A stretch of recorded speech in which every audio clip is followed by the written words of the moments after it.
Thank you for your patience. The meeting will come to order. Madam Clerk, would you please read the adequate notice of compliance statement? Adequate notice of this meeting has been provided by the City Clerk's office in the preparation of the Council Annual Meeting Notice dated December 17, 2025, which was properly distributed and posted per statutory requirements. Please be advised that fire exits are to my right, your left, and at the back of the room. The City has a listening system to assist the hearing impaired. If anyone needs hearing assistance, please obtain the system at the dais and return it thereafter. Thank you. May we have the roll call, please? Mr. Boyer? Present. Mr. Chris Foley? Here. Ms. Kalmanson? Here. Ms. Landman? Here. Ms. Saracena? Here. Mr. Smith? President Toth. Here. Time for the pledge. May I please call on Amanda Block to lead us?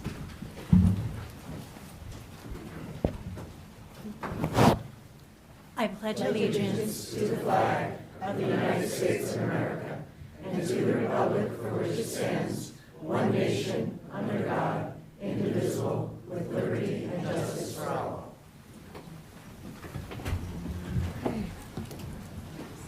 Madam Clerk, would you please read the notices regarding the closed session and hearings and comments? A closed session meeting is authorized by state statute, was announced and held prior to the start of this meeting, and the known items for discussion were listed on the published closed session agenda. Please be advised that council meetings are broadcast live on Comcast channels 34 and 36 and Verizon channel 30 and rebroadcast on Thursdays and Saturdays on HGTV on Comcast 36 and Verizon 33. When invited to speak, please come to the lectern, clearly state your name and address, spell your last name, and speak into the podium microphone so that your comments can be understood by all and properly recorded. Whenever an audience or council member reads from a prepared statement, please give or email a copy to the City Clerk's office at cityclerk@cityofsummit.org. To help facilitate an orderly meeting and to permit all to be heard, please limit your comments to no more than 3 minutes. Unless you are using an electronic device to follow the meeting agenda or need it for professional emergency contact purposes, please turn it off. Thank you. Thank you. I'm going to expand a bit on the clerk's note about hearings and comments, and this will facilitate a smoother process, particularly for those watching remotely. If you're seated in one of the first 2 rows, please remain silent while you're seated. Anything you say can be picked up by the recording microphones and makes it difficult to hear the official proceedings. The 3-minute limit on public comments corresponds to a little bit less than a single printed page. If you're leaving your written remarks, please put your name on them and place them in the box near the lectern when you are done. With that, let's move on to the city's business. We've got a full agenda. Beginning with the minutes for approval. Do I hear a motion to approve the minutes of the regular and closed session of July 7th, 2026, and the special and closed session of July 15th, 2026? So moved. Second. All in favor? Aye. Any opposed? Motion carries. Madam Clerk, would you please take the helm for the next one? I will. Thank you, Council President. Through you, before we proceed with tonight's agenda, I would like to acknowledge the passing of longtime Union County Clerk, Joanne Rajoppi, who passed away on July 16th.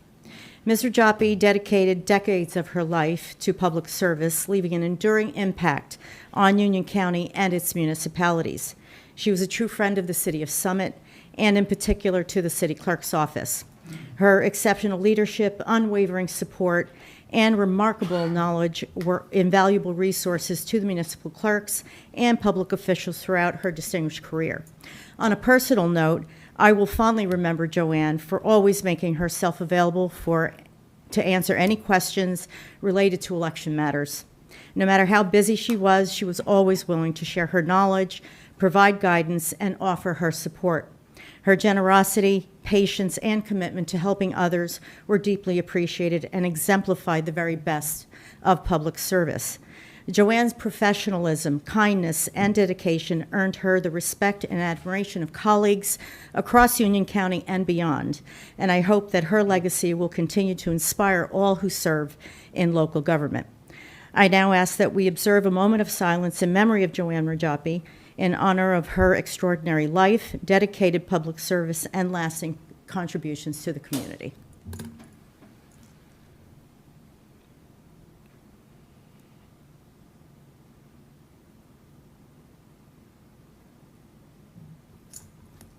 Thank you. Thank you. Let's move on to reports. Madam Mayor.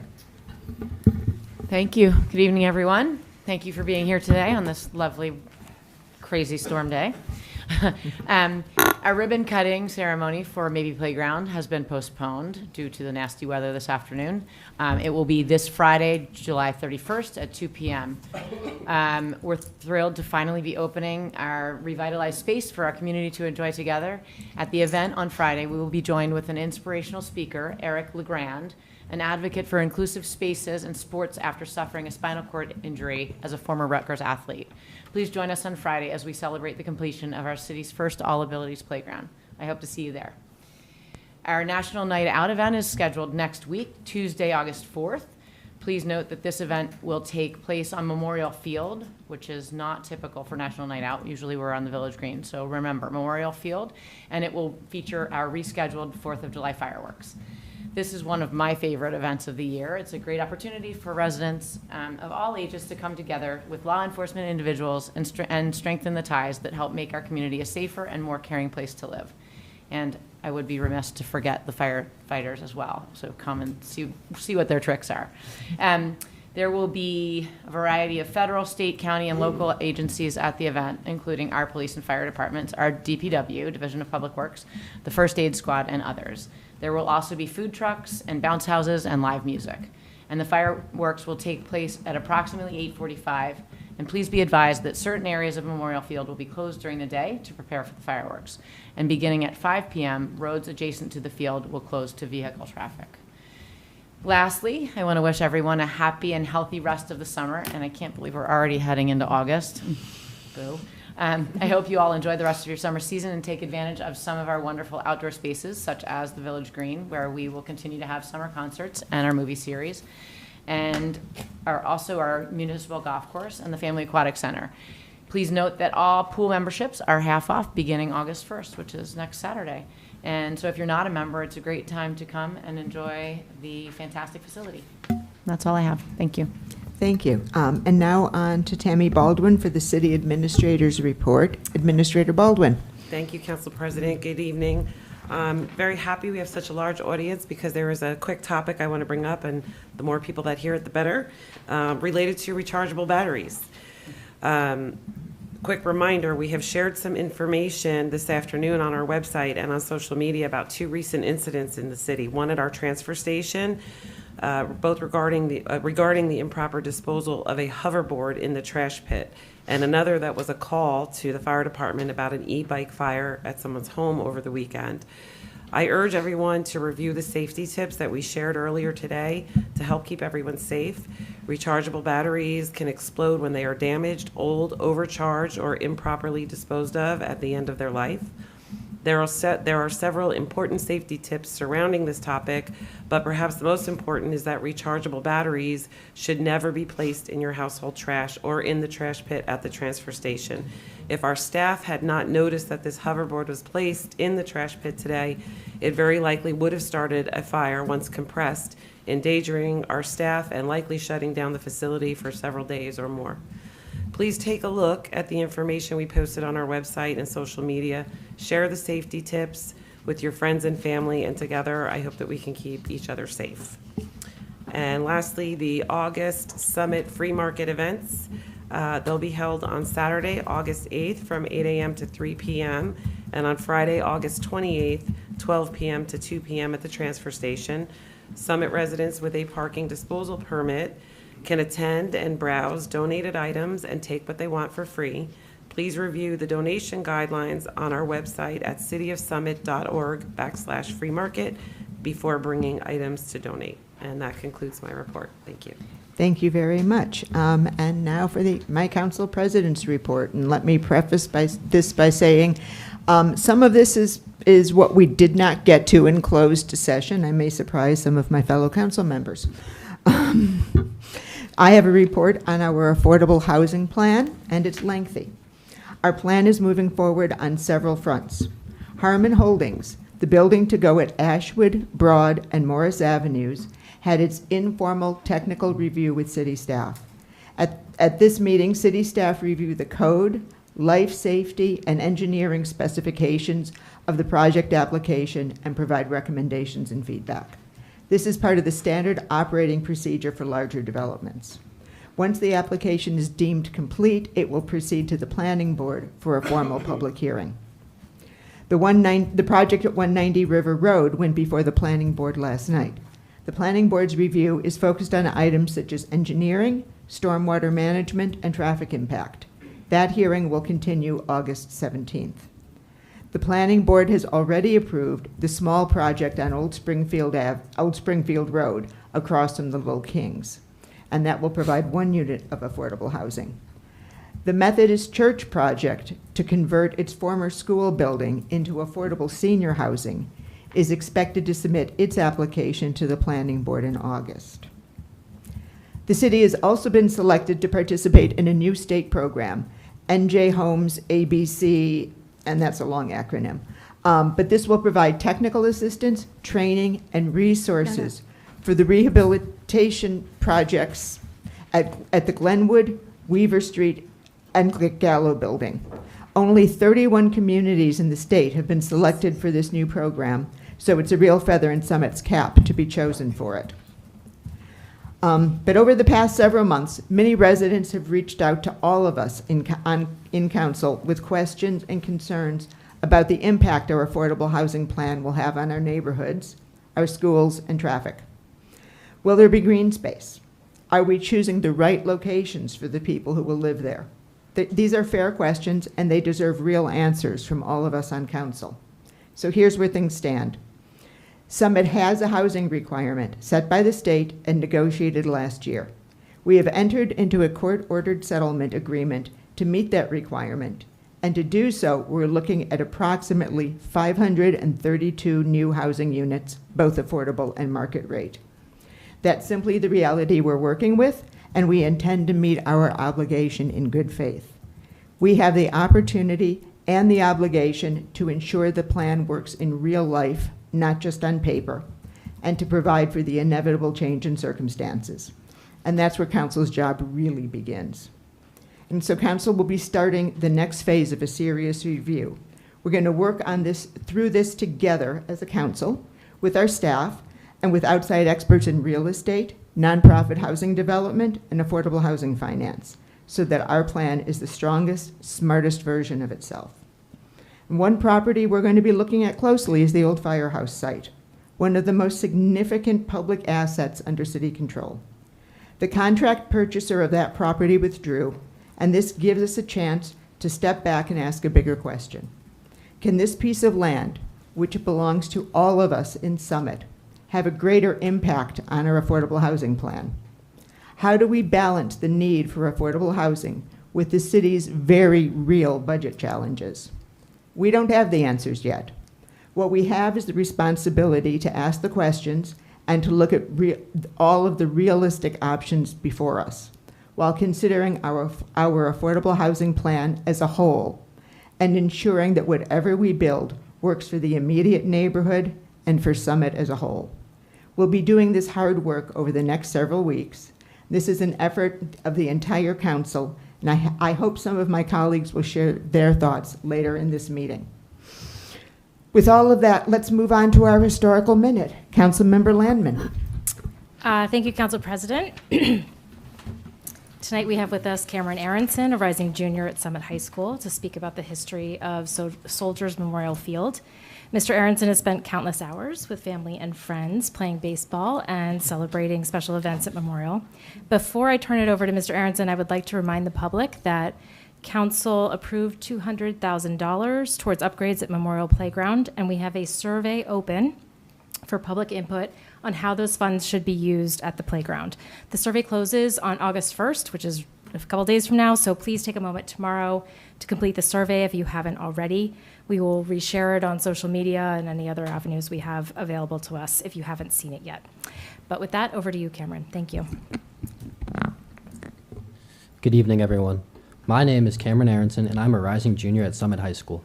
I would like to thank Councilmember Landman and the rest of the council for inviting me to speak tonight. Tonight, I'd like to talk about Soldiers Memorial Field here in Summit. While it was originally created to honor the brave men and women who served our country, It has become the site of some of the most important green spaces, sports fields, and recreation centers in our community. Soldiers Memorial Field was established in the early 1900s following World War I as a living memorial to local veterans. Community members wanted a place where people could remember the sacrifices made by those who served, while also creating something that would benefit future generations.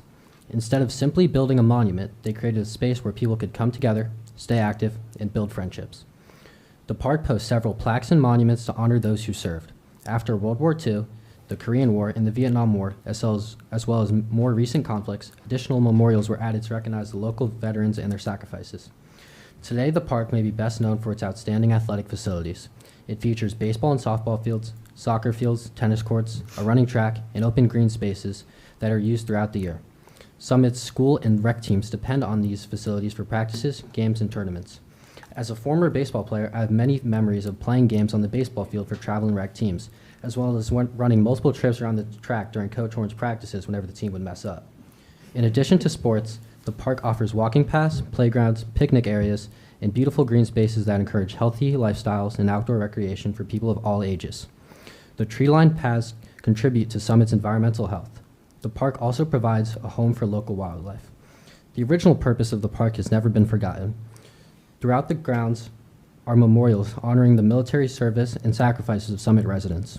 Memorial Day and Veterans Day ceremonies remind everyone that the opportunities we enjoy exist because of the dedication of those who served our country. And though it had to be canceled due to the storm, our community comes together at Memorial Field to celebrate our independence on the 4th of July. In conclusion, Soldiers Memorial Field is much more than a park. It is where Summit's history is honored, where young athletes grow, and where community comes together. It honors the past while inspiring future generations to stay active, work as a team, and appreciate the sacrifices that made these opportunities possible. Thank you. Thank you.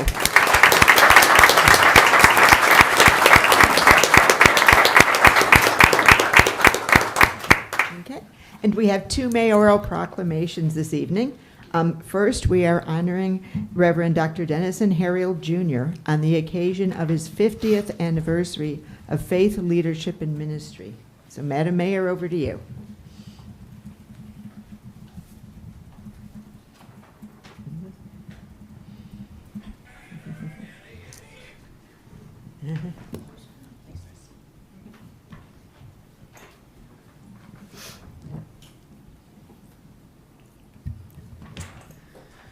Whereas on July 11th, 1976, Reverend Dr. Denison D. Harrield delivered his trial sermon at St. Paul AME Zion Church in Trenton, New Jersey, which ushered him into his journey of ministry.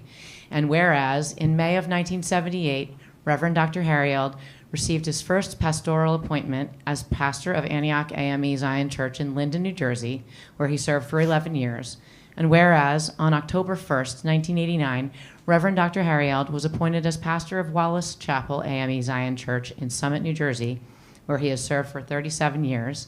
And whereas Reverend Dr. Harrield has been a dedicated community leader within the City of Summit community, and whereas Reverend Dr. Harrield serves as a liaison between the religious communities and organizations such as the Summit Interfaith Council, Summit Housing Authority, Sage Elder Care, the New Jersey Council of Churches, as well as serves as chaplain for the Summit Police Department. And whereas in 2021, Reverend Dr. Harrield was honored with the Volunteer of the Year Award by the City of Summit, recognizing his many years of contributions and unwavering commitment to service. Now, therefore, be it resolved that I, Elizabeth Fagan, Mayor of the City of Summit, do hereby proclaim July 11th, 2026 as the celebration of Reverend Dr. Harrield's 50 years of faith leadership and ministry day. In witness whereof, I have hereunto set my hand and caused the seal of the City of Summit to be affixed this 11th day of July in the year 2026.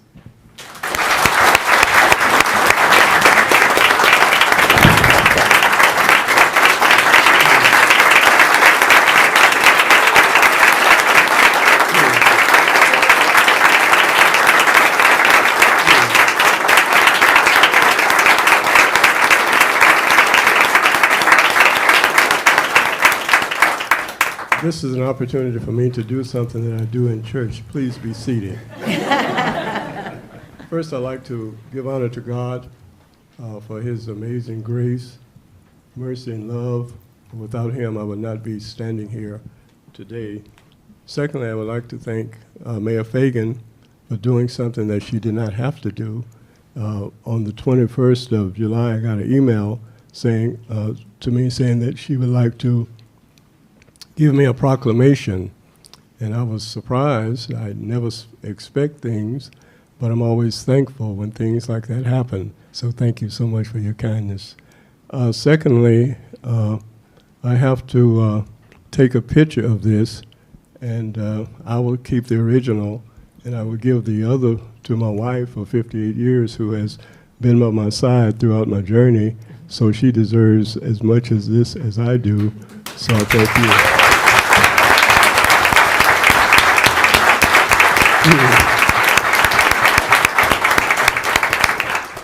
She has not, I guess she has had thought about it, but she has not kicked me to the curb yet, so we thank God for that. And then I want to thank all of you who have been a part of this journey with me in some way, indirectly or directly. When I came to Summit 37 years ago, one of the first visits that I made was to City Hall to meet with Mayor Janet Whitman. And at that meeting, I told her I was new in town, but Jeremiah, in the Old Testament book of Jeremiah, he says, seek the welfare of the city. And I said, I'm here to help in any way that I can, and I've kept my promise to every mayor, city council, whatever, school board, whatever, to do that because this is a community, and I believe in building community and working together. Then I would like to thank all of the members of Wallace Chapel and friends of Wallace Chapel. Some of you I haven't seen in church, but I do see you tonight. So I'm grateful that something got you out, amen. But we are thankful for your presence. You didn't have to show up, but I thank you for your love, your cooperation. I thank the bishops, the 8 bishops that I have served with, who in the Methodist Church you get an appointment every year from a bishop to go back. So I've gotten 48 appointments, and I'm thankful for them having the faith and confidence in me to do that. So I just want to thank you for your love, support. Pray for me that I will continue. I tell people now that I'm an old, young-looking man. So just keep me in your prayers so that I may continue to serve the present age, my calling to fulfill. Oh, may it all, my powers engaged to do my master's will. Thank you so much. Thank you, Mayor. Thank you.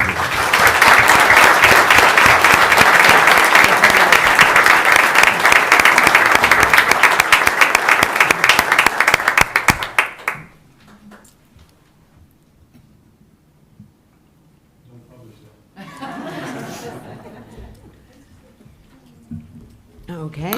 And next, the mayor gets to recognize Grace on the occasion of its 10th anniversary of service to the Summit community.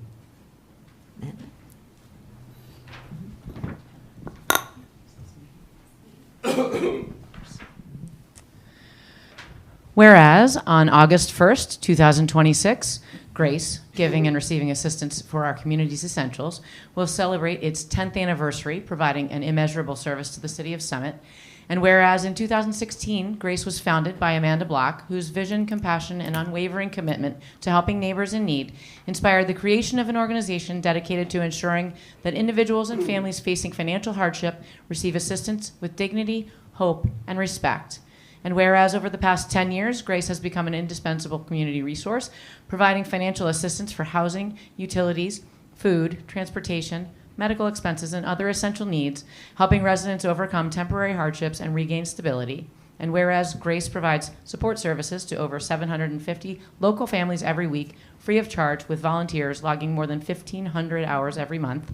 And whereas under the leadership of its Board of Trustees, Executive Director, staff, volunteers, donors, and community partners, Grace has grown from one person's vision into a trusted organization that embodies the spirit of generosity, compassion, and neighbors helping neighbors that defines the city of Summit. And whereas Amanda Block's leadership and dedication laid the foundation for an organization whose impact continues to strengthen the Summit community, inspire countless individuals, businesses, faith-based organizations, and civic groups to work together in support of those facing difficult circumstances. And whereas the City of Summit is proud to recognize Grace's many contributions to the community and to celebrate a decade of extraordinary service that has improved the lives of countless residents while reinforcing the values of kindness, service, and civic responsibility. Now, therefore, be it resolved that I, Elizabeth Fagan, Mayor of the City of Summit, do hereby proclaim August 1st, 2026 as Grace Appreciation Day and extend the gratitude and appreciation of the City of Summit to founder Amanda Black, as well as the organization's Board of Trustees, Executive Director, staff, volunteers, donors, community partners, and supporters for their dedication and generosity over the past 10 years. I encourage residents to join in celebrating this milestone and to recognize the lasting impact Grace has made and will continue to make in strengthening our community. In witness whereof, I have hereunto set my hand and caused the seal of the City of Summit to be affixed this 28th day of July in the year 2026.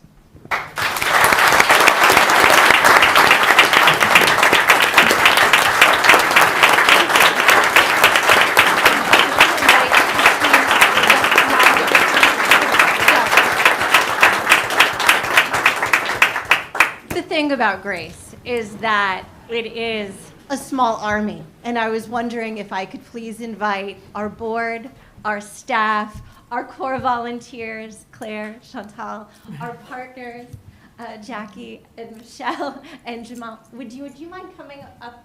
You're a part of our team, and I'd really like for all of you to join in this particularly special moment. We're a small army.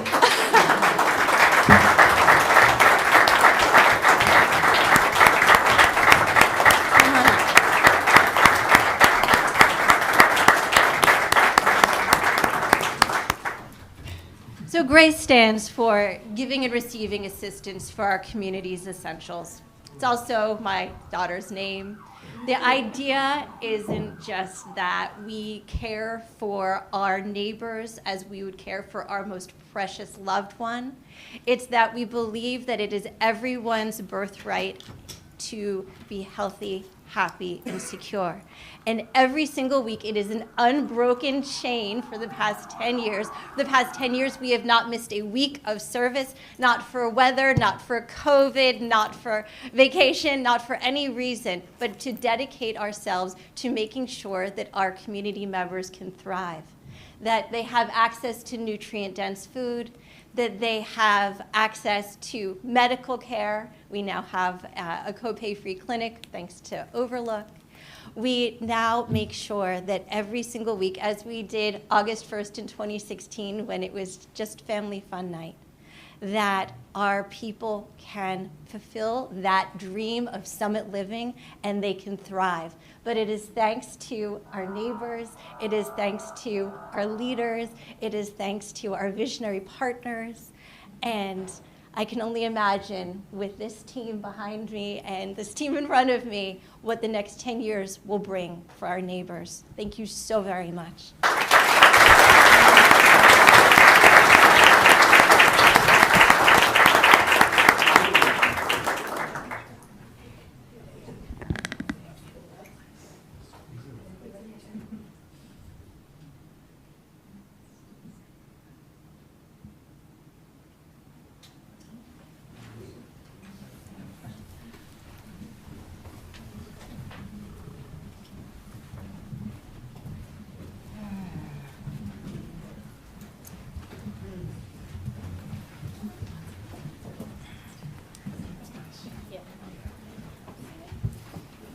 Well, now we're going to move to something a little less feel-good.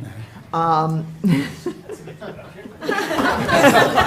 sorry, Chief, but Police Chief Ryan Peters is going to share the department's crime statistics for the first half of the year, and there is a lot of good news in these. How's that?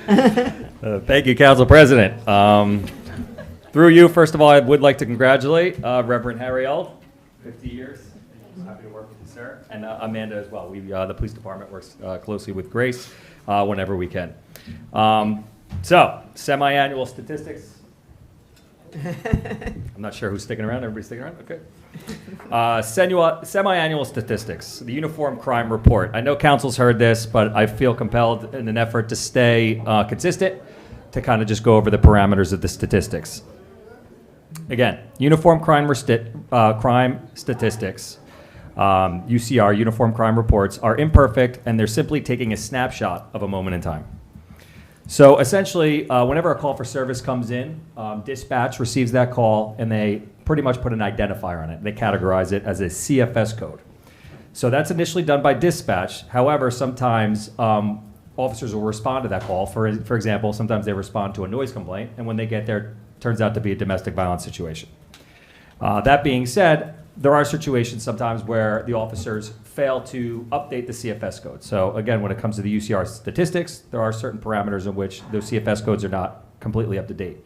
In addition, until proven otherwise. So reports come in, stats are displayed on the UCR table. However, at the completion of an investigation, we find an incident did not take place or something else that would classify it as a different CFS code. So this stat can change. We might investigate initially a fraud and come to find out it actually, over the course of the investigation, it's something else. So those statistics do change over time, sometimes. Also, we often encounter initial allegations with no further cooperation from victims, resulting in a case being closed by exceptional means, which means we can't prove or disprove an incident took place. However, because an initial report was made, the stat still counts towards our data. Also, CFS codes always reflect the most severe criminal activity. For example, stolen car data must be retrieved from our internal spreadsheet as opposed to the UCR stats due to home burglaries. So essentially, if somebody were to break into a house and then ultimately steal a car that was in the driveway, the UCR statistic would report a burglary, not the stolen car. So we have to keep internal records as well to ensure accurate reporting. Additionally, there's always a delay in reporting, which we often find with sexual assault allegations. For example, someone reports a sexual assault in 2026, but it actually occurred in 2024. That statistic would actually show up in the wrong reporting year. And lastly, in 2025, the Summit Police Department handled 52,478 calls for service. While we have checks and balances in place to ensure proper reporting, there are times where CFS codes do not accurately reflect the final disposition, as I led with. Sometimes officers mistakenly misidentify them or don't update them after dispatch puts them in. That being said, let me just pull up the stats.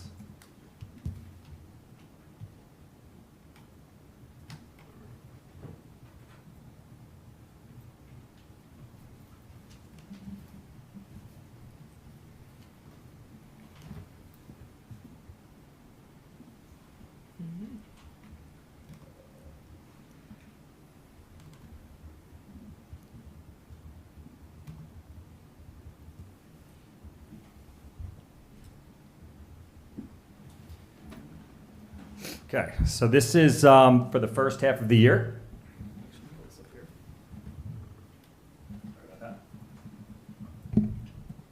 First 6 months, January 1st to June 30th. So violent crime. So violent crime is made up of several categories. It's made up of homicide, in which we had 0. Rape, in this first half of the year, we had 1 allegation of rape, 3 of attempted rape, 1 robbery. So this one is pretty unique. If you guys saw our press release, very troubling incident happened down on Park Avenue a few months ago, where a woman was pushing a baby in a stroller, and someone pulled up in a car and decided to conduct a robbery right in the middle of the day. Due to the diligent response of our detective bureau and hard work and fast action, they were able to identify a suspect, find out through a geolocator, find out his location, and ultimately bring him into custody within 3 hours of the initial robbery down in Newark in Essex County. So I do want to applaud our detective bureau on that. And then lastly, aggravated assault accounted for 3 of the 8 reports of violent crime. So again, it's made up of homicide, rape, attempted rape, robbery, and aggravated assault. Similar to years past and reports past, our aggravated assaults aren't typically people out in public fighting or beating each other up. They tend to be more so simple assaults against either medical facility workers because they get elevated to an aggravated assault, same as if you committed a simple assault on a police officer, and then also domestic violence, which tends to happen within the confines of the households. So violent crime is, in comparison to 2023, 2024, higher, but coming down since 2025, which is encouraging. When we get to assault, that's simple assault, so that can be anything from just pushing someone, punching someone, and again, oftentimes tied to domestic violence as well. That seems to be trending in the right direction, which is encouraging. burglary as well. If I included the stats from 2021 and 2022, you would see it's been on a pretty good decline since then. We are down to 3. Larceny, which is theft of movable property, that varies depending on the time of the year and what we're seeing. Right now we're at 41, which is a little up from last year.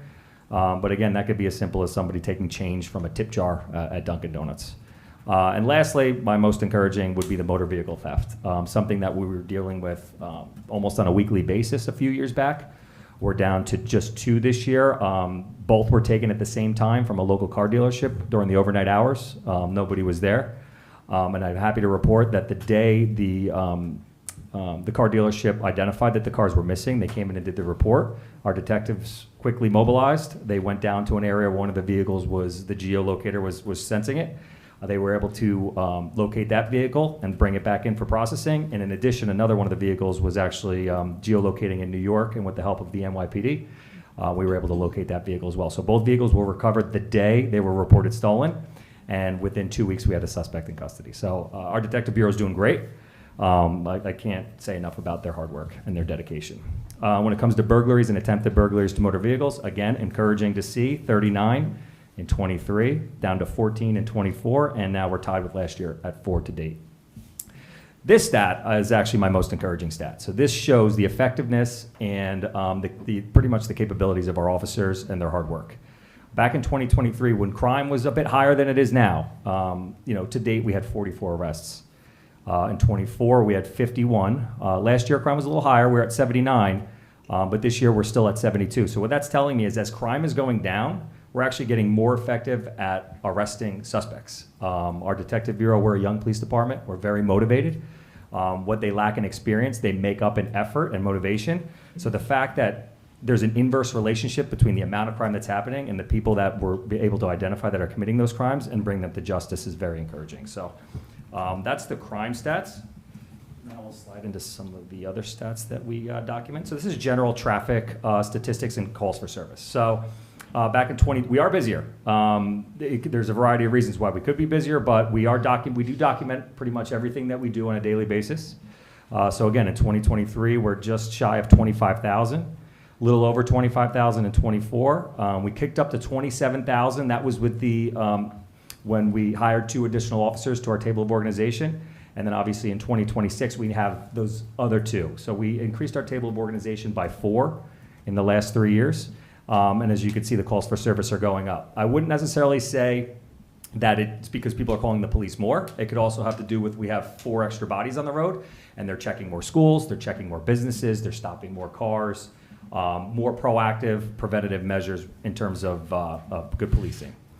And that leads us into our next number that not many people are going to be too happy about is our motor vehicle stops. We're up almost 1,000 at the 6-month mark. So what I can tell you is we do receive quite a few complaints. Anybody who's on the safety committee will know there's no short of speeding complaints, stop sign complaints, pedestrian complaints. And we always try to practice the 3 E's: education, enforcement, and engineering. We attempt to educate people. We do social media posts. We'll put nixles out. In addition, we'll work side by side with Patrol and Traffic Bureau to ensure that they're doing enforcement measures, whether that be radar or just monitoring stop signs or pedestrian areas that we see a lot of our statistics drive us to. So motor vehicle stops are up, again, about 1,000. We are using our discretion. We're really probably between the 20 and 25%. 1 in 4 drivers get a ticket. So again, education is not just social media. We could be just stopping people just to educate them on the law. Sometimes people just don't know Title 39. They don't understand what we often find, especially with pedestrian-related issues, is that there needs to be a break in traffic before the pedestrian has the right of way. So if I was standing at the corner of Union and Summit and I wanted to cross near Franklin, and just pressing that pedestrian crossing sign where the yellow beacon starts to flash, that's not a green light for the pedestrian to enter the crosswalk. So the pedestrian by law should stop and wait for there to be a break in traffic, identify that whatever drivers are approaching do see them, then enter the crosswalk. Once they enter the crosswalk, they then have the right of way. I've dealt with several residents that have had complaints where they press the button and nobody stops, and I kind of relayed that information to them, and it brought a sense of clarity to why people aren't stopping. It's like a yellow light. Some people are going to hit the gas, other people are going to hit the brake. That being said, I always encourage people to stop for pedestrians. So moving summonses are up, but so are the stops. So I'd say the correlation between the percentages are probably pretty consistent with our discretionary measures. But again, we're out there. Nobody could say we're not trying to slow people down, and we're trying to encourage good behavior as far as operating motor vehicles. I think we all saw post 2020 once people started getting back on the road, they kind of forgot how to drive a little bit. Parking summonses maintain consistency. Again, that's between overnight parking is our number one contributor to that, the overnight parking restrictions and ordinance. And then obviously we address handicap parking and illegal parking. Parking services does address the 2-hour parking, so we typically don't do that, and they do the meter parking. So total summonses are up, 2,930. As we go down to crash data, motor vehicle accidents tend to be a reoccurring issue here. They've gone up, but not too far up. 261 and 23, 278, 296, and 301. So the fact that they are going up is, it's not a trend that I'd like to see, but I do think there are more people on the road. Again, back in 2023, there were a lot of people still working remotely, and then as time progressed, they went hybrid, and now a lot of people are back to work. So there are more people on the road. Minor motor vehicle accidents are leading the charge at 301. Not minor, which would be where there's injuries, where it's on the highway, they hit a pole, they hit a building, or there's a rollover, we're at 67. Hit and runs are at 61. I don't know why people are not stopping when they hit things these days. It seems to be going up. I don't think they understand that we have license plate readers and cameras in certain places. And then pedestrian, again, down from last year, but also a number higher than I'd like to see. And believe it or not, when you heard those sirens, that was a pedestrian getting struck just now. Seems to be conscious, alert, everything seems to be okay, but it was right here around the corner. So total motor vehicle accidents to date, we're at 438, just 2 higher than last year. So again, that's the semi-annual stats. That's where we stand to date. My assessment is things are going pretty good.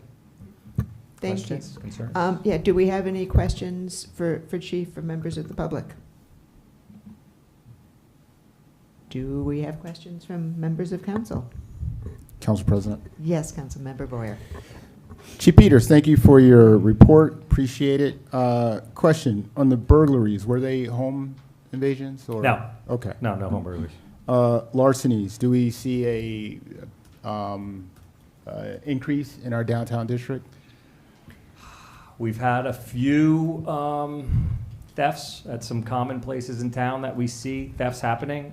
If you monitor the police blotter, you'll see like certain areas on Springfield Avenue. There are. But again, there's a wide variety when it comes to theft of movable property. I mean, it's a wide variety of categories that falls within. But I haven't seen any like specific trends that need to be addressed.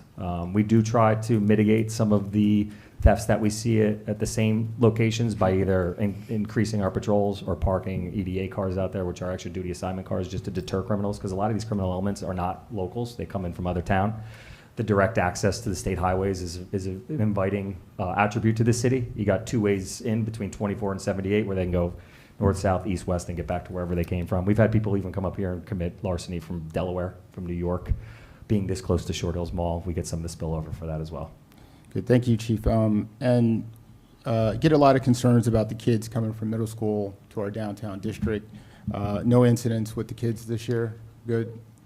No. Okay, good. All right. Kids are going to be kids. We're out there. We're doing our best. We have a great juvenile detective. The thing with I was the juvenile officer for 5 years. The thing about juvenile policing is there's a lot of unconventional ways to find solutions to some of the problems. One of the things that's been concerning to me over the last few weeks since summer started is the groups of kids on bikes doing wheelies in and out of traffic. We had our traffic bureau out there, confiscated 1 bike. I think it went a long way because we have seen a little bit of a reduction once the word gets out. In addition, over by the Soldiers Memorial Field, we had a situation where there was a group of teenagers knocking on doors, but unfortunately some of these knocks were a little aggressive. We had a couple window panes that broke, some tennis balls hit some windows that broke. So we did locate a group 2 weeks ago and spoke with some of the parents, and since then we have seen a decline.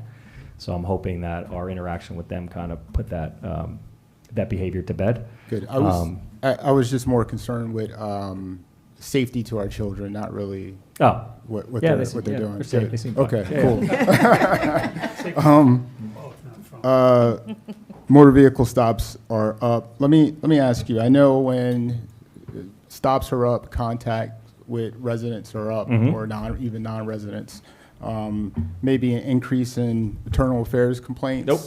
None? Zero? Not very little. Wow. What I have seen an increase in is emails from residents and other people that acknowledge our officers for the professionalism. I just got one yesterday.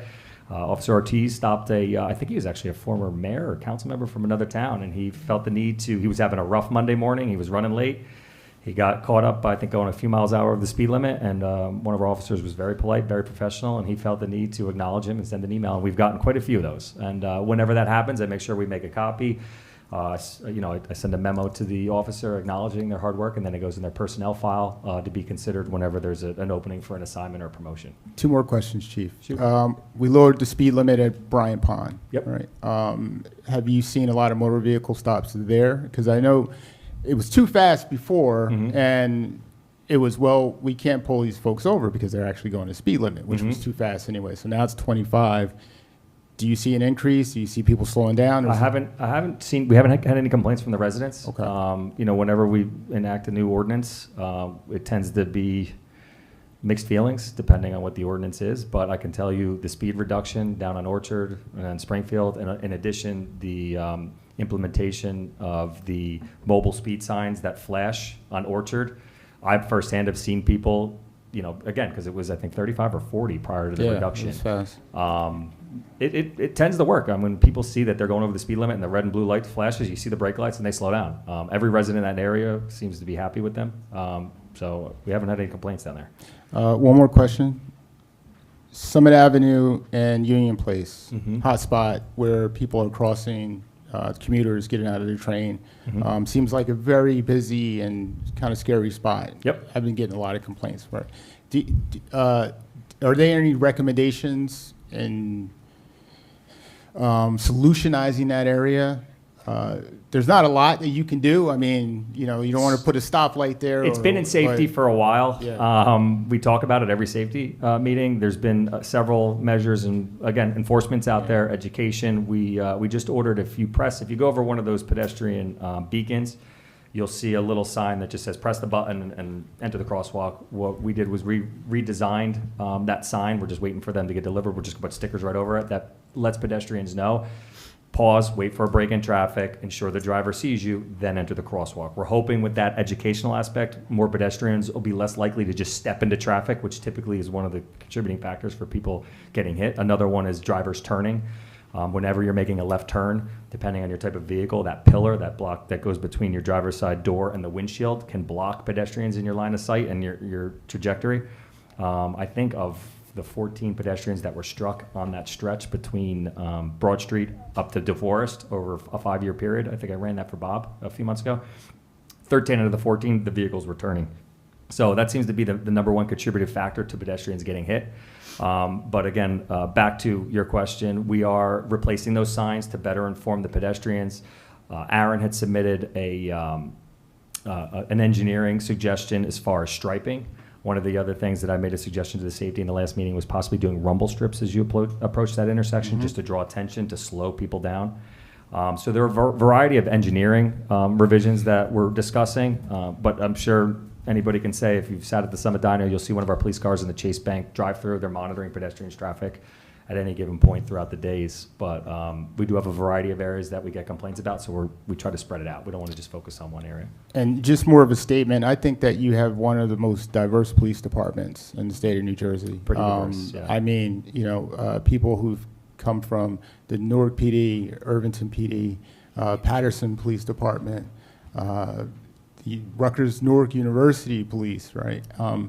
And there you do have a young police department. So kudos to you and your leadership team, viewing the body cameras, going over the situations, correcting actions, and also letting these young officers know that they're a part of the community, which is why they are happy to be here. But good report, Chief. Good job. Thank you. Yes, Councilmember Comments. Thank you, Council President. Not a question, but more of a thank you. Thank you for your responsiveness, Chief Peters. Yep. He mentioned earlier that a lot of times we talk about these emails we get when people are, they have concerns about safety, and we talk about them in the Safety Committee. And that's why I have a bunch of stop sign ordinance for a bunch of stop signs coming up soon. But also what he didn't say is that usually within that meeting, he's like, I'm going to get a detail out there. They're going to be out there tomorrow. And usually it's the very next day that a detail goes out. He'll tell us how many people were pulled over. And then based on, then he has the recommendations. Like, this, we think enforcement was good. You might want to take a look at engineering. And residents on these streets are usually very happy when they see this. And they'll email and they say, thank you. I can't believe you came out so soon. So I just wanted to say thank you and make sure the residents know how responsive you are. And we really appreciate that. Appreciate Thank that. you, Chief. Councilmember Landman. Thank you, Council President. I also want to echo my thanks. I want to also, I have an ask, I guess, as it relates to the motor vehicle accidents. I'm hoping that, we made an investment in the police department this year out of the capital budget with 5 new police cars. It was a tremendous investment. I'm excited to do it. I'm going to reschedule my ride along in one of those new cars. But for next year, I guess my ask for the capital budget planning process, which is kicking off soon, is to think about a higher ratio investment in motor vehicle accident prevention. So pedestrian safety, traffic safety measures. I know you guys do a ton of this in the Safety Committee as it is. I'm just putting that out there as my ask I as had it relates to a few this. requests in for the capital budget this year, but it was a little tight with the increase for the state health, or we jumped from Yep. state health benefits to a HIF. With the increases for salaries and benefit, it was unfortunately one of the things that did get cut. That being said, our finance director, Jen Kabliska, did find some capital money that was about to expire, and we were able to invest in 3 more of the mobile solar-powered speed signs that I was just talking about. So we do have 3 en route, and then we also have another message board en route. Great. Those were 2 of the things that actually didn't make it through the capital process, but we were able to, again, find money that was kind of sitting around, and we're going to make that investment. So we'll continue to do that. I similar to the reduction in speed, the implementation and deployment of those have been nothing but positive. There hasn't been one resident that said, I don't want this on my street, because it tends to work. It does slow people down. So we'll continue to do that if we have to do that on every street. I don't know if how cost effective that is, but again, they have been working, and we'll continue to do so. Actually, yes, Councilmember Saraceno. Thanks, Council President. Just very briefly, Chief Peters wanted to take this opportunity to thank you publicly for meeting with me a few weeks ago with Councilmember Comments and a few of our faith leaders. We are just so very fortunate as a community to have the benefit of your servant leadership. I knew it already, but the meeting that we had together, the materials you prepared, as Councilman Boyer mentioned, you have very thoughtfully made sure that through recruiting, hiring, mentorship, we have a police force that is a reflection of the community.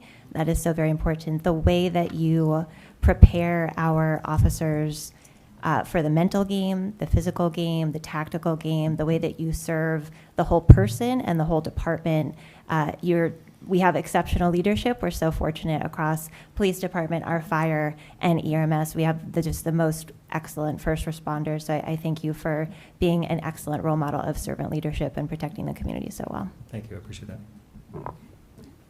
I actually had a question. I mean, I can echo what my fellow council members said as compliments. But could you speak a bit? I mean, we recently entered into the contract with Bridgeway. I know you've reassigned Sergeant Majuli, and you've spoken to me, casually about what a great impact it's been. I would like you to do it a little more publicly. Sure. So we have an opioid committee meeting tomorrow, actually, and she's going to be presenting some statistics. I wish I had now. But Sergeant Majuli, who's worked very closely with our veteran community, she works with faith-based organizations in her community. We had an opportunity, as we see some of these criminal statistics to go down, and I know I've said it here before, unfortunately, we have seen some other statistics go up. Calls for mental health service, call for substance abuse, and suicidal ideations and suicides. So that being said, in an effort to kind of mitigate some of those numbers, we felt the table of organization supported a kind of an internal restructuring, and it was only 1 or 2 bodies, but we created a position, the Addiction Coordination and Treatment Officer, the ACT officer, to work side by side with Bridgeway. with Atlantic Health, with Summit Oaks, with our local faith-based organizations to ensure that, similar to the people that Amanda had referenced, that are in need of help, get the help that they so do need. Historically, prior to this position, we would go to a call for service for whether it be mental health or substance abuse or even domestic violence, and we would take the report, we would handle what we had to handle, and we would clear. And typically, we would wait for the next call to come because, I go over my weekly report with the mayor, and we see trends. It's unfortunate, but some households just can't get out of this reoccurring cycle. Is it because they have issues internally? Yes, but it's also because they don't have access to the help that they need. So not only is Sergeant Majuli working with all those organizations that I referenced before, but she's following up on like almost more of a customer service end. So we flag these calls for service, and when she comes in, if she's working throughout the day, she works Tuesday through Friday, 10 to 8, similar to the Arrive program. And there's any call for service that comes out involving any of those categories, she'll go as an expert. She's a CIT, not only just a CIT trained officer, which is a crisis intervention trained officer, she also teaches. She's assisting in teaching that class now. She's also our liaison for the Arrive program and for Bridgeway and for the Mayor's Homelessness Task Force.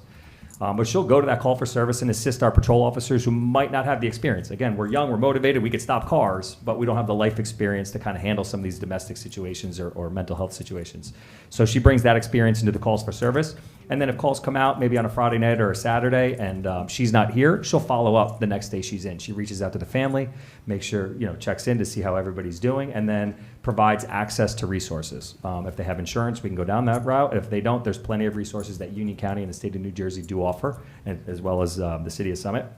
So she's pretty much the bridge. She bridges the gap between the families in need and the individuals in need and the services that they need to better, manage their situation. It's been working out well. To say that she's busy is an understatement. She's always running in and out. We have her dressed down. She's wearing plain clothes. We tend to find that people, especially in crisis, respond better to people not in uniform. Sometimes it doesn't matter the words that I'm saying or how nicely cut my hair is. They see the uniform and they shut down. So the fact that she's in plain clothes, I think, kind of breaks down a little bit of that barrier. And she also works very closely with our Bridgeway representatives to find common ground. So things are going great with that. Everything seems to be, I don't want to knock on wood, but things are pretty good. From an administrative standpoint, we feel it's our duty to make sure the boots on the ground have the training, the tools, policies, procedures, equipment they need to do their job, because we understand their job out there is much more difficult than our job here as administrators to assist them. So that's our goal. It seems to be going well. We're going to continue that mission, and hopefully things continue to go well. Thank you so much, Chief. Thank you. Really grateful. That went a lot better than the introduction. Thanks. Okay, we're getting to ordinances. Madam Clerk, would you please read the ordinance for hearing number 26-3392? An ordinance amending the code, Chapter 7, Traffic, Section 7-11, through streets, stop intersections, and yield intersections, subsection 7-11.2, stop intersections designated. Thank you. Councilmember Galmanson. Thank you, Council President. This is ordinance ID 26-3392, and this ordinance will add stop signs to the following intersections: Canoe Parkway and Beverly Road, Colt Road and Pembroke Road, Maple Street and Linden Place, Portland Road and Warwick Road, Tulip Street and Linden Place, Tulip Street and Oakland Place, Wade Drive and Hartley Road, Wade Drive and Karen Way. I move to open the hearing on this ordinance. Second. Thank you. Do we have any comments from members of the public on this ordinance?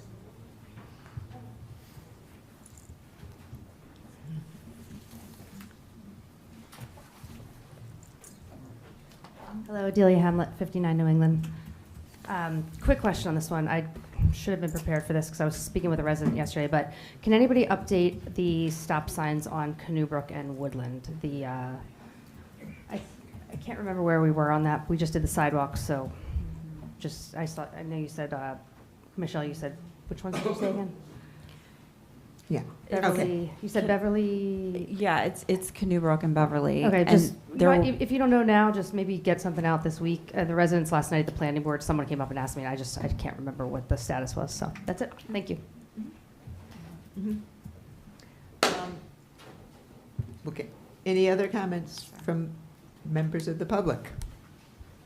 Okay, Councilmember Kelmanson, it is back to you then. Okay, Yes. thank you, Council President. There will be an upcoming ordinance. I spoke with Aaron today and asked about this, and it will be in September. There are a few other stop signs that need to come, so that'll be coming next. Thank you. Do we have any other comments from members of council? Council President. Yes, Councilmember Boyer. The only thing that I would say as it relates to Ward 2, last year there was a rash of accidents. Councilwoman Comments was on the safety, we were on the safety committee together, and we were dealing with that, and there was a call for action there. And I think these stop signs are much needed, and especially in the areas of Tulip Street and Linden Place. If I had my way, I would make the speed limit 25 miles an hour. Maybe I'm just getting older, but I think people drive too fast. This will be a game changer, I believe, and it's right around the schools as well, where people should be more cautious. So I'm in support of this, and good job to the Safety Committee for getting this done. Thank you. Thank you. And I'll simply say, yes, residents have told me, particularly in the morning at school drop-off time, the sun glare can be such that it's almost impossible to see. So the more people are forced to stop, the better. Do we have anything else? Okay.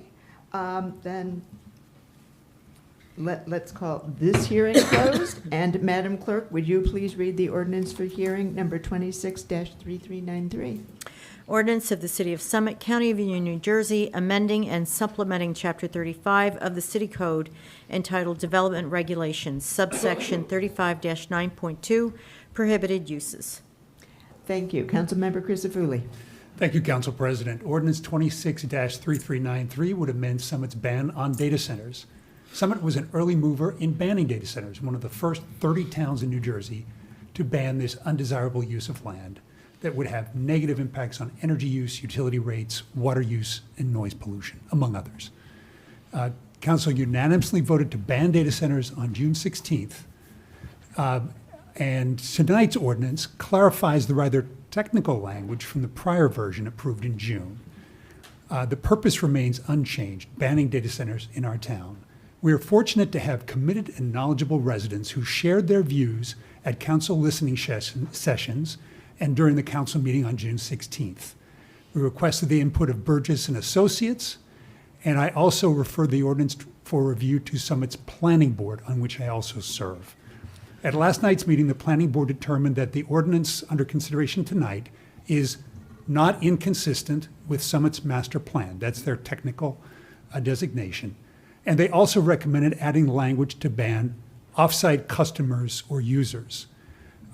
Council had excluded these three words from tonight's version, which was submitted at the July 7th meeting, because of residents' concern that it could open a back door to on-site customers.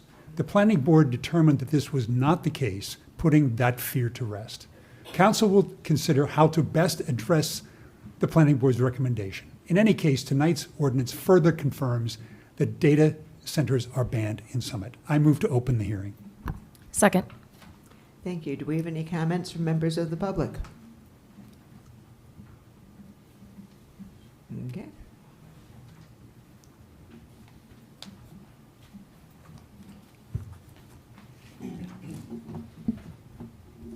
Will Von Klemperer, 156 Colonial Road. I have a thank you and a suggestion. I hope you'll pass the ordinance tonight. Between this ordinance and your ban last month on ICE detention centers, you've done a lot to protect the community. Thank you for being alert and prompt. I recall when Mr. Crisafulli introduced the first round of the data center ordinance, he explained the considerable thought that had gone into it, and he said, nonetheless, he expected that it would be amended. That was good. Number one, it gave us something protection immediately, and then it also opened the door for community participation.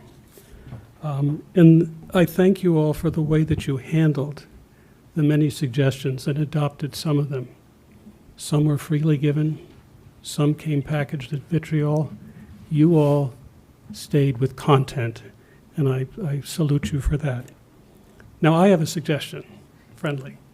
When you get your breath on this, think perhaps about publishing a short survey of what are the 6 towns that border Summit are doing or not doing on data centers.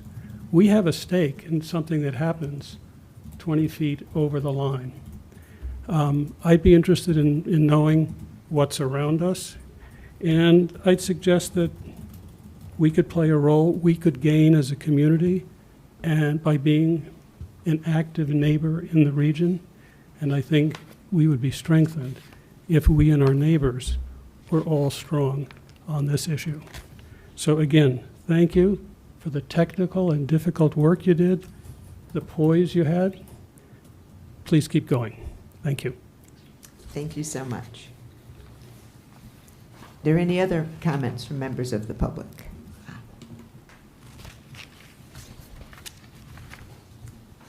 Hello there. Hey, my name is Chris Tiro. I live in Somerville. I'm representing Climate Revolution Action Network. We're a Gen Z-led nonprofit, the largest Gen Z political advocacy group in the state. And we've been traveling all over the state trying to push for these bans in different municipalities, different counties. So I just want to say thank you for the initial ban and thank you for extending it with clear definitions. It needs to be okay for communities to say that we don't want this, unnecessary infrastructure leaching off of our communities and raising energy rates. New Jersey's seen the sharpest increase in energy prices all over the country, 30 to 40% as part of the PJM regional operator grid, which also services states like Virginia that contain areas known as Data Center Alley in Loudoun County. And we're seeing rates being preemptively risen because of increased expected demand from data centers, not even existing demand, but the anticipation that these things will be built in communities. So I just want to say thank you for introducing this ordinance and extending it, and we hope to see it pass. Thank you. Thank you for your comments. Do we have any other comments from members of the public? Do we have comments from members of council?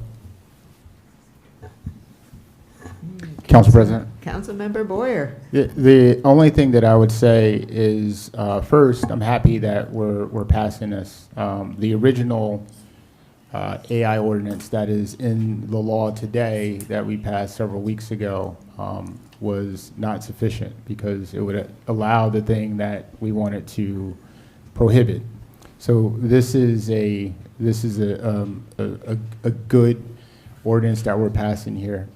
However, what I'd like to see is some things that can scale with technology. And I said this online before with the electrical capacity. And one of our residents provided us those numbers. It was a missing block that we didn't have. Was, well, what is the electrical capacity of a normal data center in Summit, like a BMS or an Overlook? Well, we got those numbers. And I'd like to see that in there because we could get to a point where if we're prohibiting 1,000 square foot dwelling from having data centers, it just doesn't go far enough because we will get to the point one day where we'll have several decks and the electrical capacity may be for 1,000 homes in Summit, right? So even though we made the actual structure smaller, well, chips can get smaller and things like that. So if we put the electrical capacity in there, it really distinguishes between what are good data centers. Well, not that AI data centers are bad, right? But what data centers are that we all agree should be in town and what data centers shouldn't. So I'd like to see that. The other thing is I think the noise should be addressed. My experience with noise, especially living across the street from Overlook Hospital, is once you don't put that in an ordinance and you leave it up to the health department, that creates a problem. You end up with years of complaints and no enforcement. So I'd like to see that in there as well, because we also have the measures for the noise that will really protect the residents that live next to BMS. I think the residents in East Summit won't have a problem with that area because they're a little ways from that property. So I'd like to see that. I'd like to see us come back in September and put those things in there and just tighten up the ordinance a little bit. But this is a great step, because tonight we're banning AI data centers like we should have. So thank you, Council President. Any other comments from members of council? Councilmember LaSaracina. Thank you, Council President. On those 2 points, just wanted to briefly touch back when we had Mr. Joe Burgess, who is our external, the head of the firm that serves as our external city planner.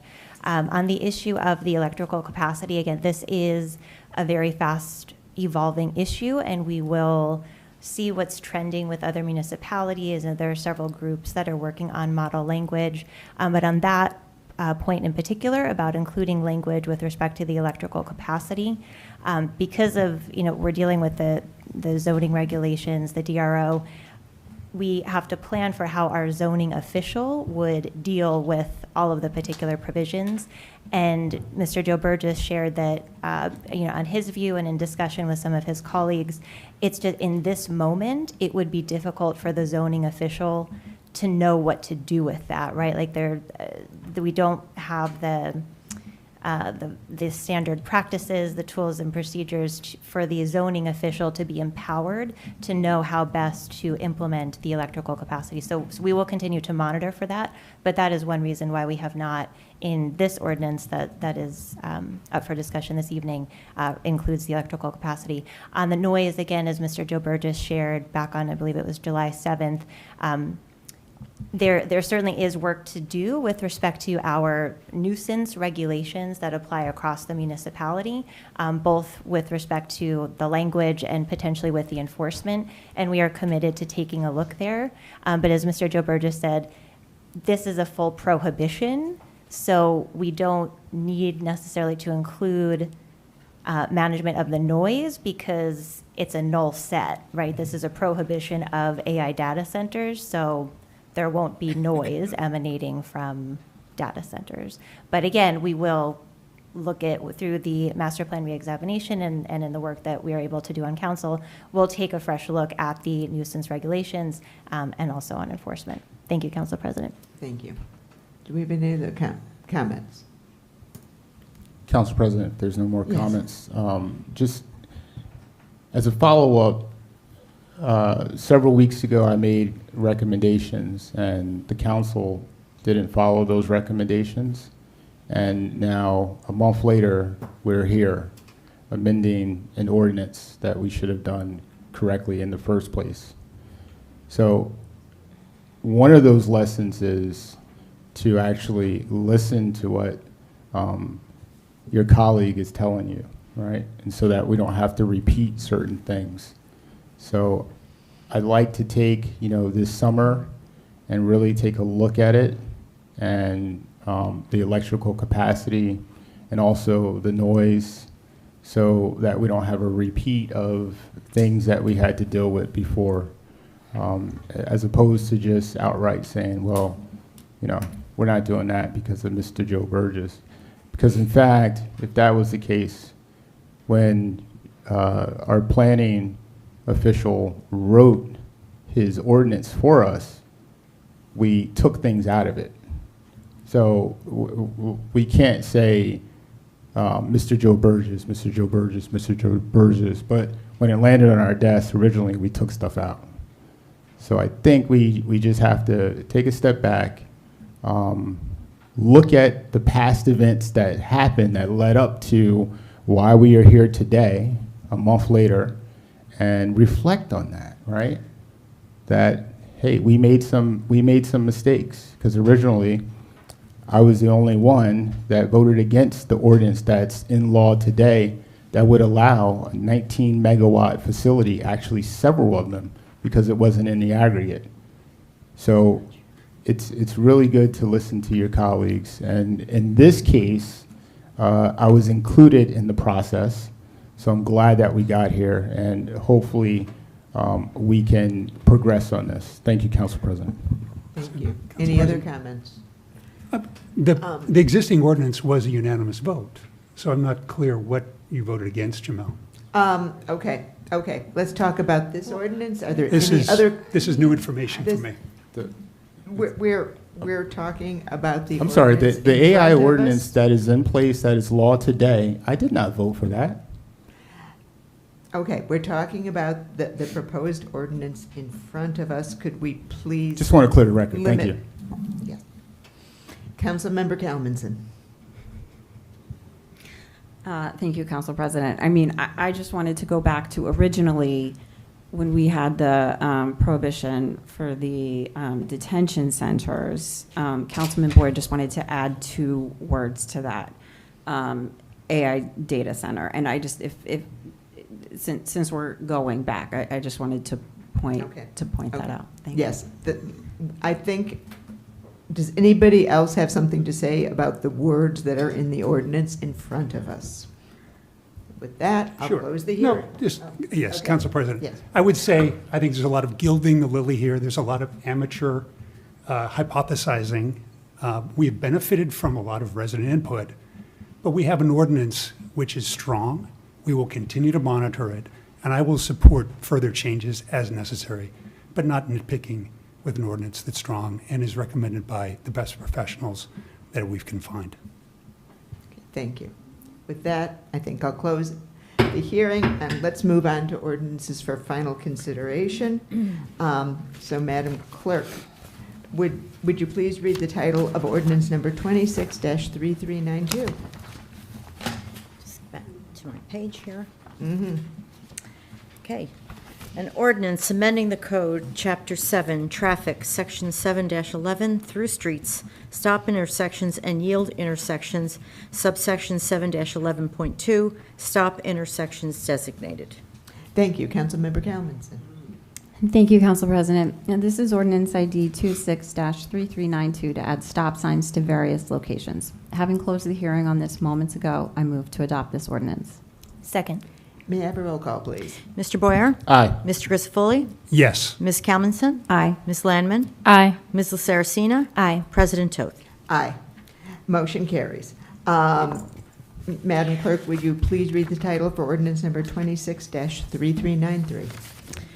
Ordinance of the City of Summit, County of Union, New Jersey, amending and supplementing Chapter 35 of the City Code entitled Development Regulations, subsection 35-9.2, Prohibited Uses. Thank you. Councilmember Grisafulli. Thank you, Council President. Having closed the hearing on ordinance 26-3393 a moment ago, I move this ordinance for final adoption. Second. Thank you. Roll call, please.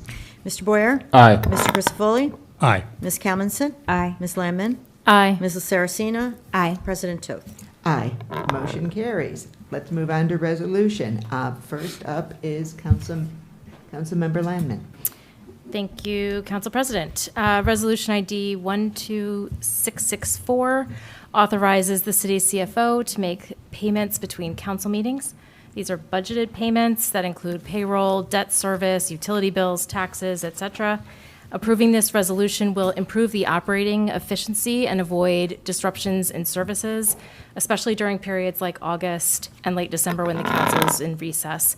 I move to adopt this resolution. Second. Are there any comments from members of the public? Do we have any comments from members of council? Okay, then I think it's all in favor? Aye. Aye. Aye. Any opposed? Motion carries. Councilmember Boyer.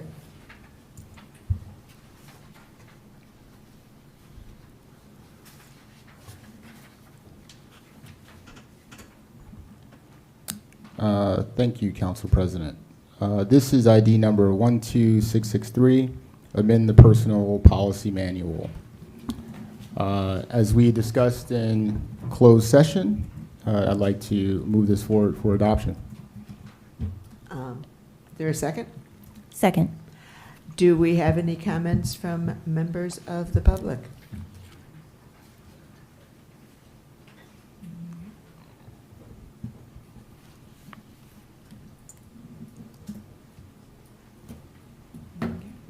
Hello, Bonnie Morrison, 24 Rotary Drive. Just curious, can you tell us what it's about? Okay. That's it. Mhm. Any other comments? Comments from members of council? Yeah.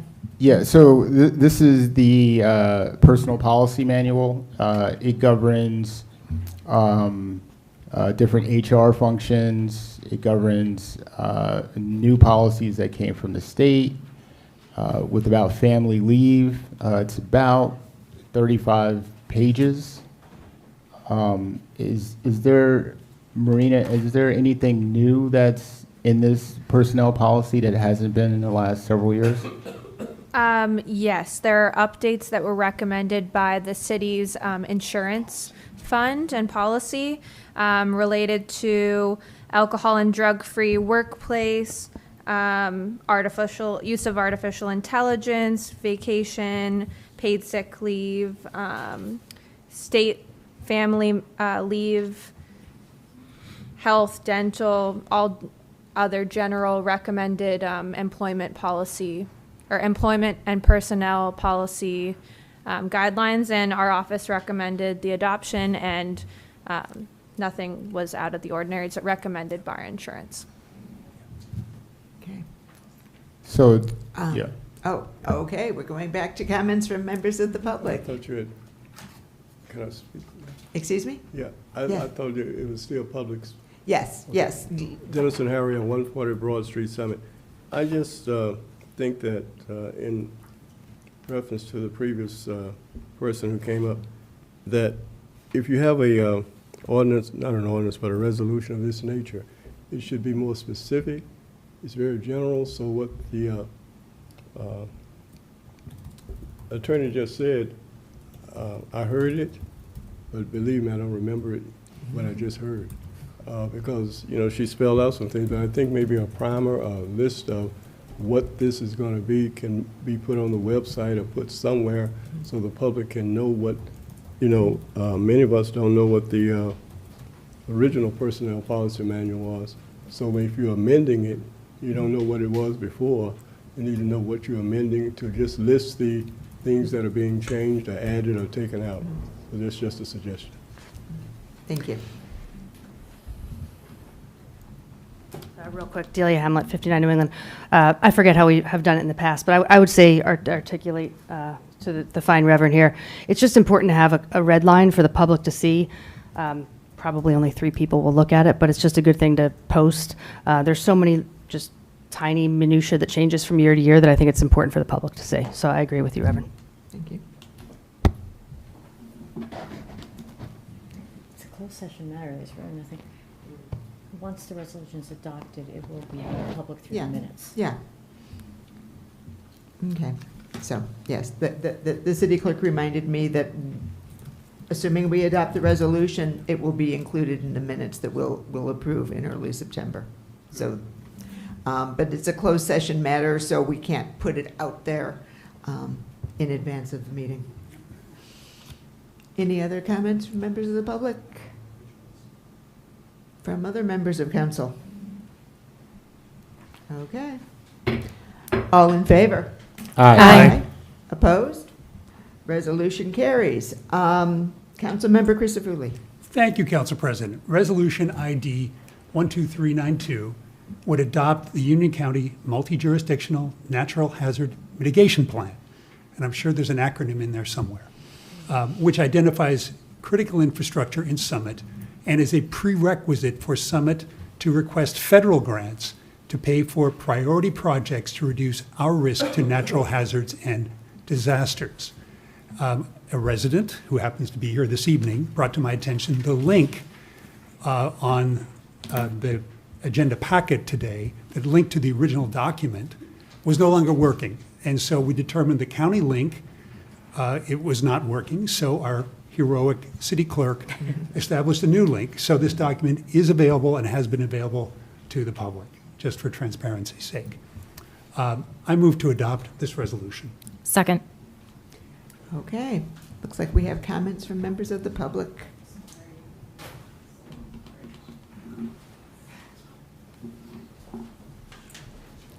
Sorry, I promise I won't come up that much more. Delia Hamlet, 59 New England. I spoke with Dan around 5 tonight, so I'm glad Dan fixed the link issue. I think it's important, so thanks for your attention to that, Dan. I know we're super short-staffed right now.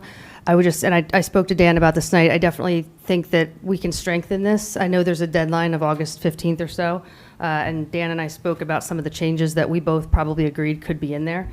So thank you, Councilman Chris Foley, for your attention to that. Everybody's had a bunch of questions about the Salt Brook. The Salt Brook's one of those things that's in this policy, and it's really important that we annotate some of the actions that we've done. And at least when I was on council, one of the first things we did in June of 2025, we authorized the funding to stabilize the portion of the stream, which the reason we did that was that we could eventually fix the Union County pipe. First and foremost, before we could desnag or do anything, we had to stabilize the funds. We had to stabilize the bank because we had to fix the pipe. We also talked about several things. June 16th was simply not about helping an individual homeowner. New Jersey Supreme Court's decision, Posey versus Bordentown Sewage Authority, recognized that a public entity may face liability when a dangerous condition or originating on public property foreseeably causes damage to private property. We got advice from our city solicitor that was important to do that. So I would hope that, I know there's a lot of things going on in the city, and Director Schrager's only here a few days a week, and I'm sure there's 8,000 reasons why it hasn't been done yet, but it's really important to make sure that we do that because some really good things have happened recently. I actually just got off the phone with Congressman Kane's office tonight at 6 o'clock. Some of the things they informed me that are in the works right now, they helped secure the Salt Brook's inclusion in the 2026 WRDA Act, so the Water Resources Development Act. More specifically, the Salt Brook is included in addressing emergency stream bank erosion and shoreline protection. In practical terms, this would explicitly authorize the Army Corps of Engineers to work with Summit to address a project addressing Salt Brook flooding, erosion, and stream bank instability. It doesn't really guarantee a timeline or a funding amount, but it's really, really important that Congressman Kane got that in there because it gives us a pathway. Once we stabilize that stream bank, once we fix the county pipe, that's the number one. The third thing that is really good news, there is a $4 million regional funding request, as my fine counterpart, running mate, pointed out the other day, Liz. They submitted a $4 million, to Congressman Kane's office, submitted a $4 million fiscal 2027 community funding request for the Passaic River Regional Flooding Mitigation Project. So this would work with Mayor Fagan and other municipalities for a long-term impact for all this area. And it's really important that we get all of this information in that document. And I know that Councilman Chris Foley is going to do that, but this is really one of the ways that we can get funding from FEMA. And it's important that we progress, we keep track of that progress. So thank you for your time. Thank you. Do we have other comments from members of the public? Adriana Alarcon, 720 Springfield Avenue. Reference Salt Brook. The mitigation plan mentions nothing for Summit. Looking at our closest neighbors, Berkeley Heights notes cleaning out their waterways since the last revision and planning to do more going forward. New Providence adopted new ordinances for stormwater management intended to address flooding conditions and minimize environmental impact, and they plan to continue on their own in addition to government development. Regional flooding mitigation project is unknown until it's passed, and the Passaic River Mayor Flooding Coalition has no definitive answer yet, and it's being led by another town. Members of this current council have stated the importance of helping all Summit residents along the brook and chastised previous members who passed mitigation efforts for a damaged and dangerous section. In the mitigation plan, if adopted, Summit states it will make physical improvements and adopt policy and planning to mitigate impacts from storms. So as we approach storm and hurricane season, I'm hoping that this means that the council will not waste time standing by while other storm damage is done, but instead taking meaningful steps forward. And for policy planning to limit overdevelopment, especially in the areas whose added runoff will further add to the brook's floodwaters in the area of Summit. Thank you. Thank you.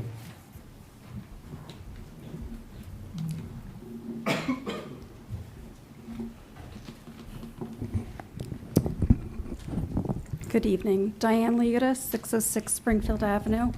I also have the Salt Brook behind my home, and I am one of the people that have spoken up to say that it's not just one property. And I have personally met Adrian and her husband and visited their property, which was very nice of them to show my husband and I the damage that has been done to their property. And some of the cause and factors of it and other things that we recognize that have never been brought up at these meetings. And maybe it's Adrian that should be the one that can bring up what was in her yard that may have caused a lot of the damage Can you that speak has louder? occurred. I think people in the back can't hear you. Sure, sure. But I'll just begin reading my statement now. I'm asking if you'd please tell me about what this plan can do for the properties bordering Salt Brook, most specifically the properties where no retaining walls were ever built, which as far as I know begins after Salt Brook passes behind the Albion Hotel and crosses under Blackburn Road. Thereafter, the homes on Springfield Avenue have never had retaining walls built by the City of Summit or Union County. I have been told that the New Jersey Department of Environmental Protection does not allow retaining walls to be built along the brook. This is something that you told me, Mayor Fagan, at the first listening session, Common Council listening session. And I also learned it from Adrian and her husband that they were told the same thing by members of last year's council. If this is true, I would like to know why the City of Summit built a gabion and basket wall at the end of Brook Court so that their city street does not erode into the brook. For anyone that is not familiar, a gabion basket retaining wall is made of wire mesh cages and stone and used for erosion control and slope stabilization. We've all seen them along highways, etc. I would like to also point out that a neighbor at 24 High Street received a permit to build a gabion wall on their property, and the home at 614 Springfield Avenue also built a gabion basket wall. Both property owners built the walls to protect their properties from erosion and stabilization as the brook exits the county bridge over High Street. These walls are each built on the homeowner's property and at their expense. The gabion walls have also been built on properties on Division Avenue and Sunset Drive as the brook enters beneath Division Avenue. I do not know if those properties, if it was built by the City of Summit, Union County, or the property owners. The gabion walls do not obstruct or change the flow of water as it travels further east towards our neighboring towns. I understand the hazard mitigation plan is required by the state and federal agencies in order for the communities in Union County to be eligible for certain types of state and federal disaster relief funds. Okay. Nonetheless, as I've discussed before, if I can just finish my sentence here, and long-term strategies to reduce hazards. I have been before council last year, I think it was June 23rd. And like I said, there isn't just one property. I also have an easement. I also have a pipe. Our pipe was broken before 1972 when the previous owner moved in. So just because we have done what's needed by putting boulders underneath so that it does not affect our property or our neighbor's property doesn't mean that our property doesn't deserve attention. I have never had anyone reach out. I have spoken to you, Claire, because we did see each other and discussed it, and I took up your recommendations and reached out to Aaron and sent a letter to him and never heard anything, and included pictures of the city's property, which is eroding. And if you, okay. Oh, no. I was going to say, then the entire statement will be included in the. Diane, is your name on there? I do. Thank you. Okay. Do we have other comments from members of the public? Comments from members of council? Council President. Councilmember Boyer. Yeah, so this is one that has been close to my heart because I was engaged in it even before I was elected. And last year, we had passed funding to have this stabilized, and it feels like we are pulling teeth I mean, the hardest part about doing things is getting the money. Well, we did that last year. So the question is, well, what's going on?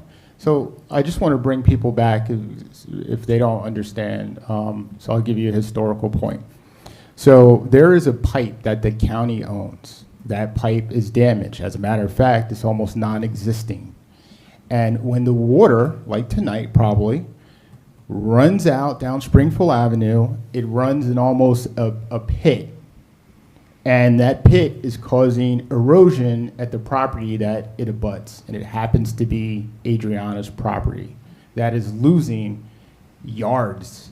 I mean, yards of property.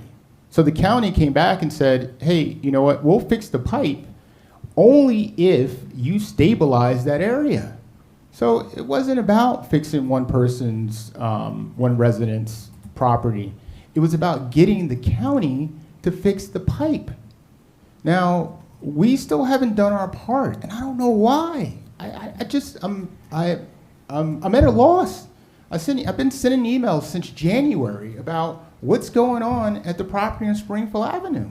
I just sent one last week, and no one has said anything about it. All right, we're supposed to be meeting with the developers and DPW, and okay, well, all right, well, what happened in January? Well, it's the winter, I get it, right? But then it was the spring. What happened then? Well, now it's almost the end of summer. What are we doing? The pipe still hasn't been fixed. I mean, the poor woman's house is going to fall into the friggin' ravine there. I mean, this has been almost 3 years, right? Now, the former councilwoman, Delia Hamlet, and I, almost 2-3 years ago, was on a call with Congressman Kane's office saying, hey, you know what, the Saltbrook is not, the city can't fix the entire Saltbrook. We need help, right? Because this is not a one-person problem. It's the entire brook. It goes from Brayton School all the way down to New Providence, right? Now, getting residents to fix each and every one of their homes so that one resident fixes theirs, the stream comes down and the other resident doesn't fix theirs, that doesn't solve the problem. It just diverts the water. So this is why we have the Passaic funding, and I hope we get that money and participate. And I hope that goes into, Councilman Cristofolio, I hope that goes into the packet here. But that's the long-term plan, right? The long-term plan is to stabilize the entire Saltbrook.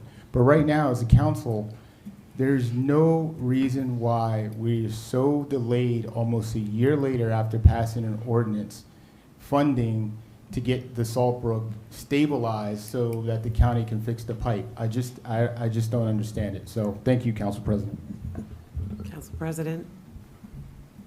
Yes. If I may. Yes, a little bit of information, not a lot, but probably the hardest part is funding. The second hardest part is permitting from DEP. We have received the permit. There was a meeting. I followed up with our engineer when he was in today. He is here on a part-time basis at this point.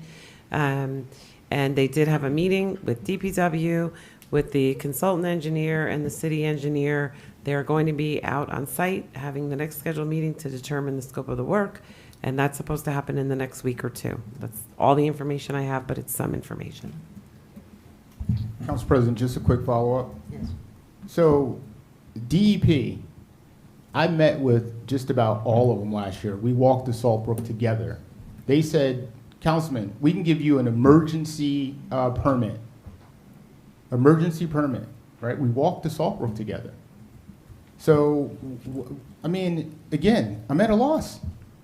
I'm at a loss. I'm not on the CAPS committee, but I'm just at a loss because these people literally came down and said, we get it, we understand. They looked up at the property and said, okay, yeah, we can do some emergency stuff here, but now we're making excuses all over again. Like, I mean, this is serious stuff. We got to get on our game here, If the city's got to go out and hire some other engineers or something like that, I mean, we have to be able to secure this town.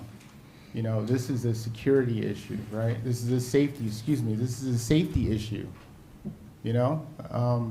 I mean, I hate to be up here in the next couple of months when somebody's house is you know, in the ravine. I mean, they did it up in Middletown. They fixed it. Their town fixed it. It was like the same thing. But we can't get our act together. I mean, it's very frustrating. Thank you, Council President. Okay. Any other comments from members of council? Okay. Council President. Yeah, Councilmember Crisafulli. Thank you, Council President. Stormwater is an issue all across Summit. I've heard about it in all neighborhoods in the least likely places across town.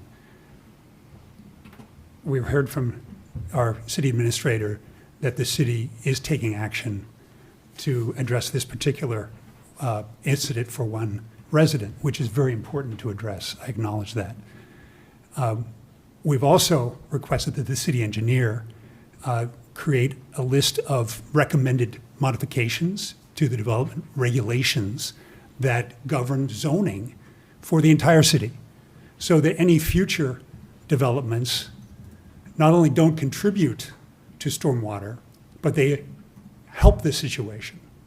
And this is true both at the residential level and the non-residential level, where the city engineer has been developing these proposals to strengthen the policy in our town that helps all residents. And so those will be important initiatives as they're further developed, hopefully with more input from Aaron and other professionals as we move forward. The funding situation is slow and tricky. To take it for the example of the vaunted sidewalks on Glenside, they were approved a year and a half ago before they were voted against at the federal level. So federal funding is very risky, very difficult to achieve. We did apply for a grant this spring to focus on the Salt Brook. And so we are taking those initiatives. I have been encouraging the city to move forward on the specific individual residents' properties, while we also take the interests of all Summit residents into consideration in a more systemic way. Thank you. Thank you. So, all in favor? Aye. Any opposed? Motion carries. Let's move on to the next one, Councilmember Crisafulli. Thank you, Council President. Sorry, I got my Lorraine. Resolution ID 12678 would award the bid for Lorraine Road and Place, Sherman Avenue Road and Sanitary Replacement Project in the amount of approximately $600,000. I'm told that I believe the number was 8 bids. We've had multiple bids from contractors for this project. I move to adopt the resolution. Second. Okay, do we have any comments from members of the public? Do we have any comments from members of council? Okay, with that, all in favor? Aye.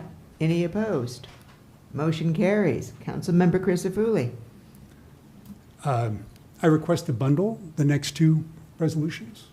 Go right ahead. Yeah, to declare vacancies in the Department of Community Services. Resolution ID 12638 would declare a vacancy in the position of the technical assistant to the construction official, known as a TACO. Yes, we have a taco right here in Summit. She's retiring after many years of service. Resolution 12674 would declare a vacancy for a full-time staff assistant. I move to adopt these 2 resolutions. Second. Any comments from members of the public? Comments from members of council? All in favor? Aye. Any opposed? Resolutions carry. Back to you, Councilmember Crisafulli. Council President, if I may. Oh, yes. Before Thank you, we, Councilmember Lynn. no problem. Before we move this resolution forward, as discussed with council, I'd like to make a motion from the floor to make a minor change to the committee structure to remove the Affordable Housing Committee member designation for 3 of the 5 seats with that designation on this committee. We received a number of applications from the same neighborhoods, and we'd like to be able to appoint them to the Round 4 task force, not limited to 1 per neighborhood. Making this adjustment to the committee structure allows us flexibility to do that while maintaining the spirit of the structure we plan for, which is to have representation from each of the neighborhoods that are most impacted by the planned affordable housing developments. I move to amend this resolution. I believe there was one other change you wanted to make. And adding, Senior building. yes, sorry. My goodness. Add a representative from the neighborhood adjacent to the old firehouse site. I move to amend the resolution. Okay. Second. Okay. Any comments from members? No, Do I move into? okay, do we have comments from members of the public on this amendment to the resolution? Do we have comments from members of council? Council President, just only if maybe the councilwoman or councilman can explain the nature of the Affordable Housing Committee. I think there's some confusion about what the roles are and what people will be doing. We'll That get was there. in my introduction. Yes, But- that's coming up. Okay. Thank you for previewing our coming attractions. Okay. All in, I think, and I defer to our attorney. Attorney. Are we now making a motion to appoint, or is that a separate resolution? No, we vote on the amendment, do we not? Yeah, vote on the amendment Okay. first, and then you can. Okay. Okay. Okay. I'm sorry. So, yes, Councilmember Laceracina. Sorry, I just want to say in brief, so on this motion, this was a bit my fault. I helped in proposing the governance structure for this Round 4 Affordable Housing Task Force, and I was too prescriptive. I put too much, it binds us too much in the governance structure. That's my fault. And we had a great problem, right? We had many, many excellent applicants apply from each of the neighborhoods. So this is just correcting my error of giving the council a little bit more freedom to bring on some of the applicants who have very graciously raised their hand to serve. So just wanted to note that. Thank you. You weren't alone in that. Okay, all in favor? Aye. Any opposed? Okay, motion carries. Councilmember Crisafulli. So here's the horse after the cart. Resolution ID 12650, as amended, would appoint the initial members to the Round 4 Common Council Task Force, which will help guide the city as we work to meet our affordable housing commitments agreed with the state. The new homes will affect our roads, our traffic, our schools, and our neighborhoods. We can't stop housing from coming, but we residents can help determine how to deal with the effects. That's where the implementation task force comes in, advising the city on infrastructure changes, reducing negative impacts on the community, and serving as a voice for their neighborhood.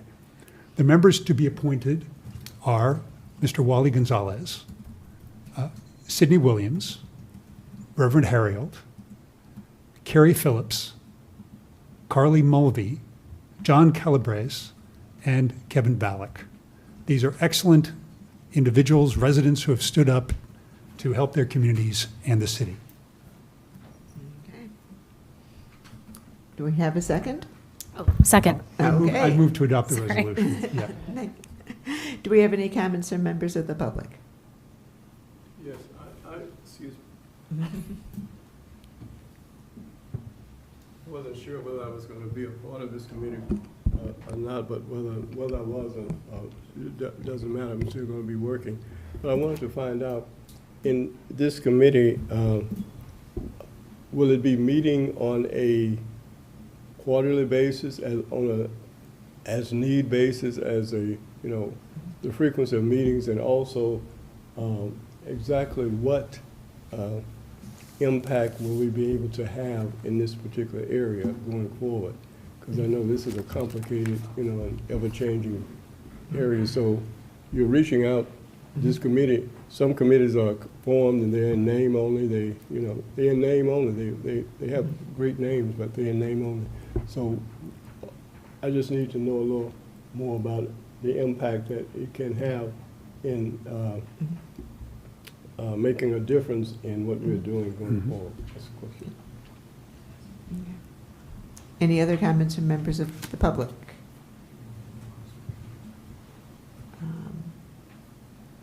I'm going to pull rank.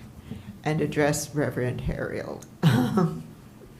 Because at this point, the committee, I suspect that the committee is going to meet more on an as-needed and perhaps in subcommittees as different neighborhoods get developed.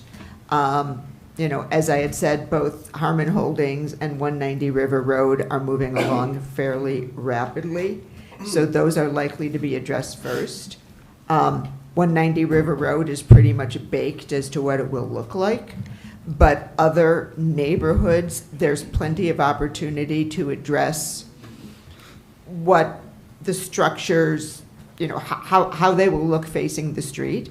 I don't know how the developer, how open the developers will be to that. Hopefully they will. They'll want to be good neighbors. But you'll be addressing, you know, should there be traffic calming measures? How do the schools deal with this?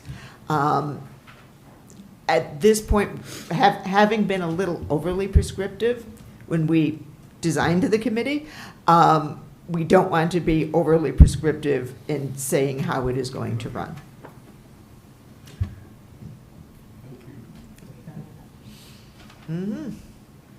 Real quick, Delia Hamlet, 59 New England. The one thing I would like to comment on is, with all due respect, Council President, I would say 190 River Road is definitely not baked. We are in full planning board mode with that right now, and I would encourage the residents to come up and be with Councilman Christofouli and myself. It's really important to hear, and I know you probably didn't mean it that way, Council President, but any comment is a good comment, whether it's lighting. Last night we were talking about lighting. It may mean one thing to one resident, another thing to another resident. So I would encourage all residents, at least for the 190 River Road, to come to meetings. And I know that's not exactly what you meant, Claire, but just wanted to refer that. Okay, do we have other comments from members of council? Just real quick, Council President. Yes. First, I want to thank the council majority for being flexible.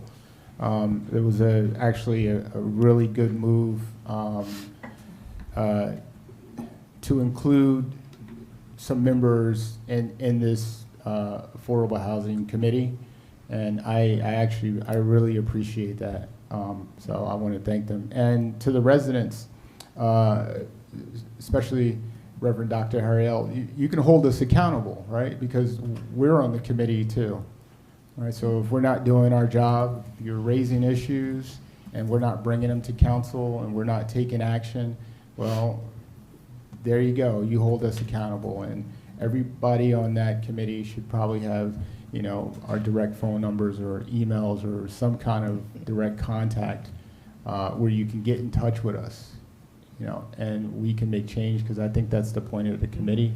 Council President, good job for putting this together. But like you said, Reverend, it needs to be actionable. Thank you. Okay. Any other comments? All in favor? Aye. Aye. Any opposed? Resolution passes. I'll note that it is 9:30. We've got a ways to go yet, and I think 2 hours is long enough for anybody to plant themselves in one seat. Let's take a really fast 5-minute break. I'm going to hold us to 5 minutes, and we can plow through the rest of it. We are moving on to safety and health, and you are leading us, Councilmember Comments. Thank you, Council President. Oh, wait. Oh, no, I can go. You're confused. You're good. I don't have to read it. Okay. No. Okay.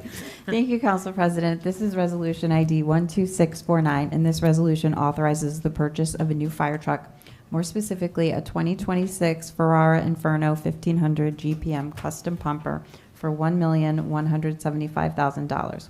This was approved in our 2026 capital plan, and the new fire truck will replace a reserve engine. I move to adopt this resolution. Second. Do we have any comments from members of the public? Any comments from members of council? All in favor? Aye. Any opposed? No. We look forward to it, Chief. Back to you, Councilmember Kalmanson. Thank you, Council President. This is Resolution ID 12662, and it authorizes the purchase of 5 new police vehicles through co-ops or state contracts for a total of $226,000 $226,259.17. Vehicles being purchased are 1 Ford Interceptor, 2 Ford Explorers, 1 Ford F-150, and 1 Dodge Durango. I move to adopt this resolution. Second. Do we have comments from members of the public? Any comments from members of council? I just want to know. Councilmember Boyd. I just want to know one thing. It's been on my mind. So in Europe, you know, they got the ugly neon cars, right? But you can see them from a mile away, right? You deter crime.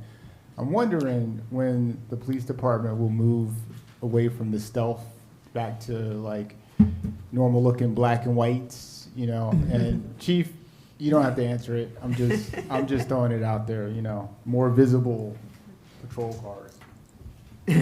Aren't we already in that mode? Yeah. Yeah. The Okay. transition is already happening. Oh, Okay. you're going. Okay, you're going back. Okay. Good. Okay. Okay. All in favor? Aye. Any opposed? No. Motion passes. You've got your cars, Chief. Back to you, Councilmember Comments. Thank you, Council President. This is Resolution ID 12679, and this resolution supports Bills A5274/S-4448, authorizing municipalities to lower speed limits on certain roads without engineering and traffic investigation. This legislation would allow Summit and other municipalities to reduce the speed limit by 5 miles per hour on roads with current speed limits of 35 miles per hour or less. I move to adopt this resolution. Second. Do we have comments from members of the public?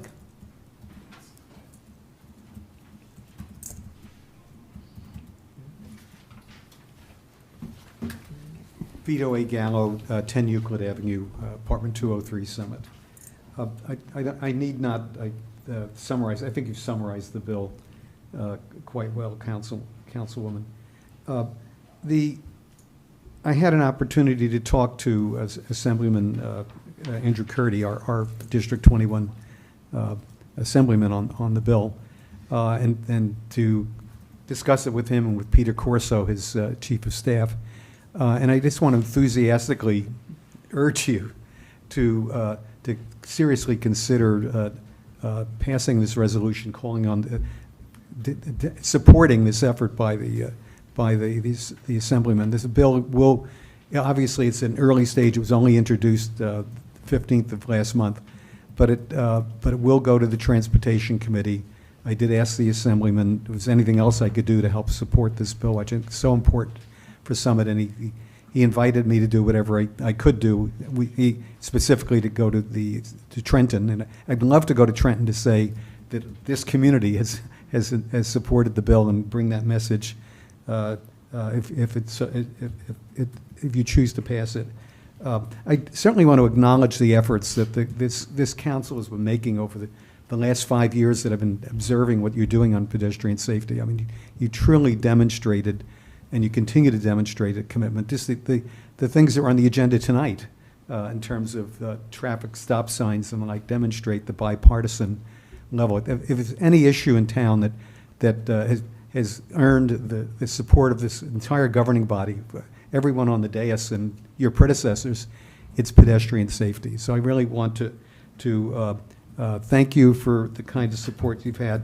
I just want to speak very personally on the specific issue of working in the downtowns.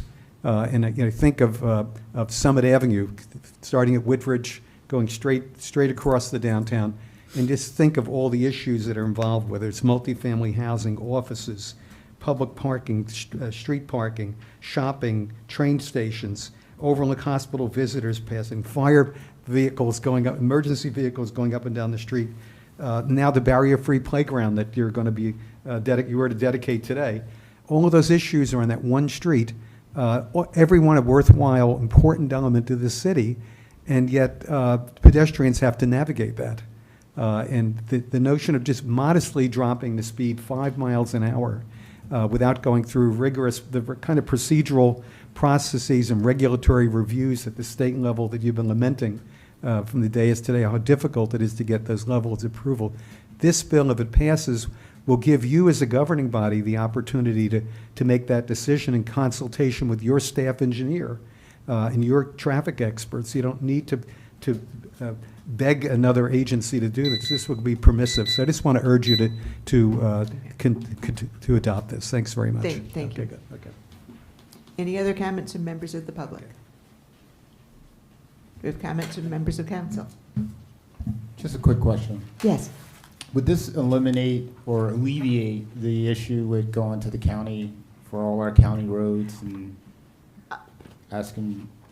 I can actually answer that. No, this gives us the ability, this gives counties and municipalities the ability to lower speed limits by 5 miles an hour on roads that are close to schools or that are pedestrian heavy.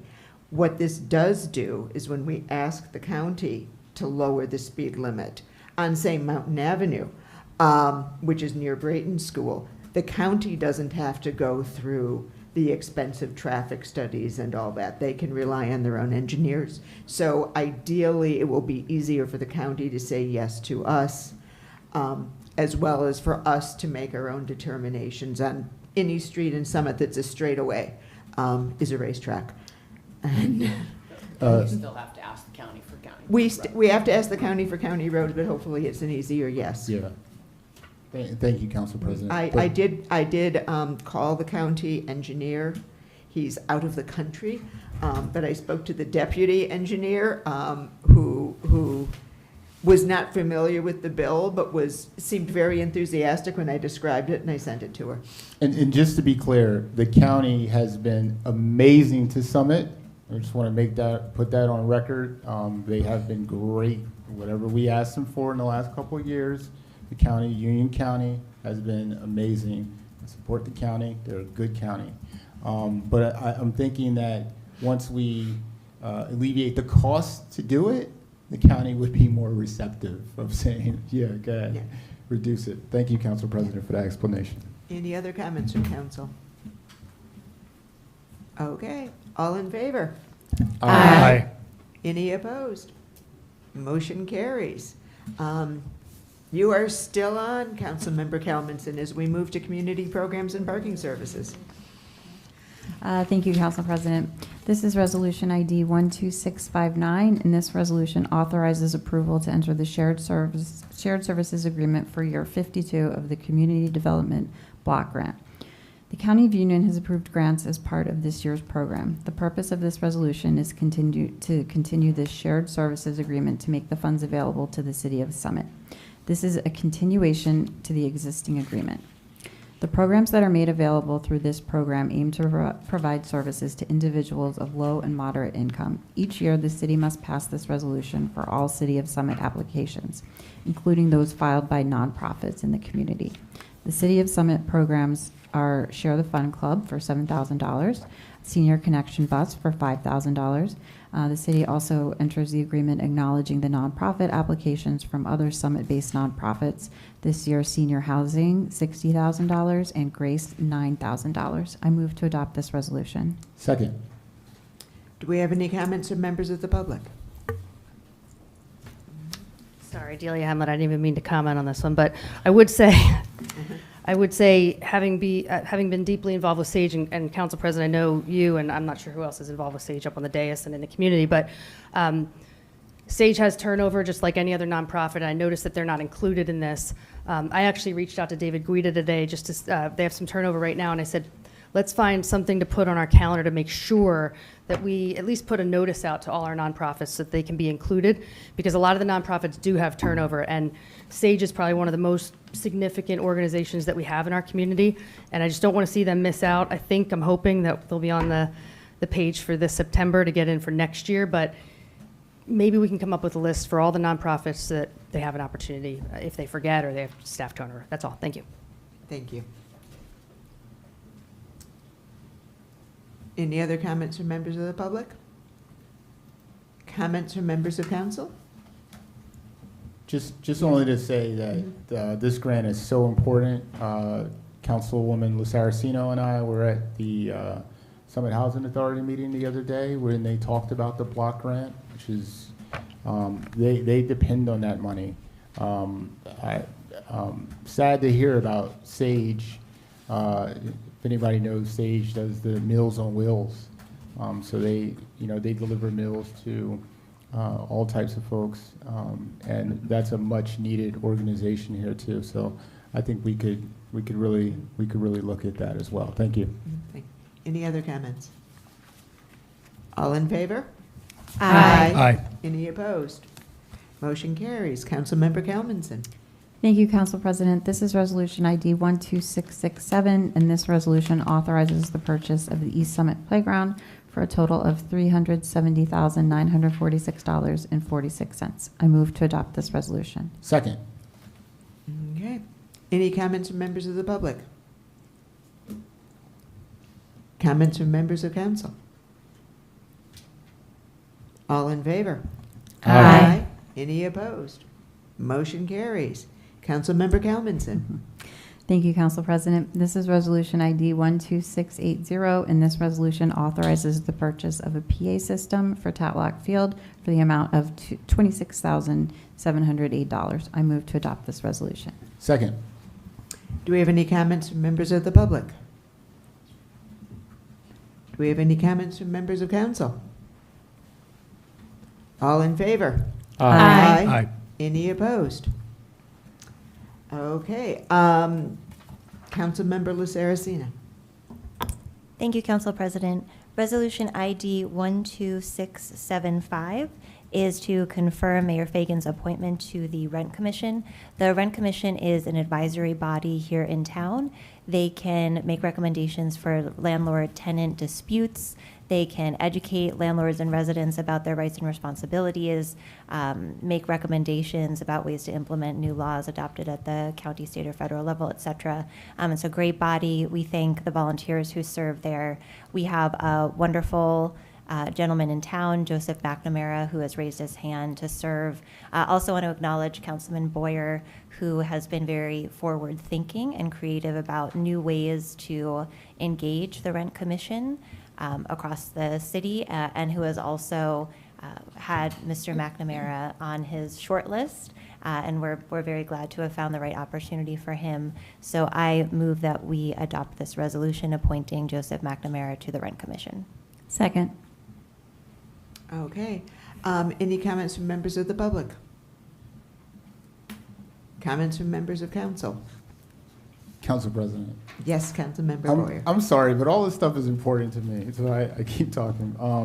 Joe McNamara, kudos to Joe for hanging in there. He just wants to serve, and quite honestly, the two members that are on the Summit Housing Authority that Saraceno appointed are excellent. We just have good residents, and now we have a place for Joe, especially during this transition where we're going to be doing something a little difficult,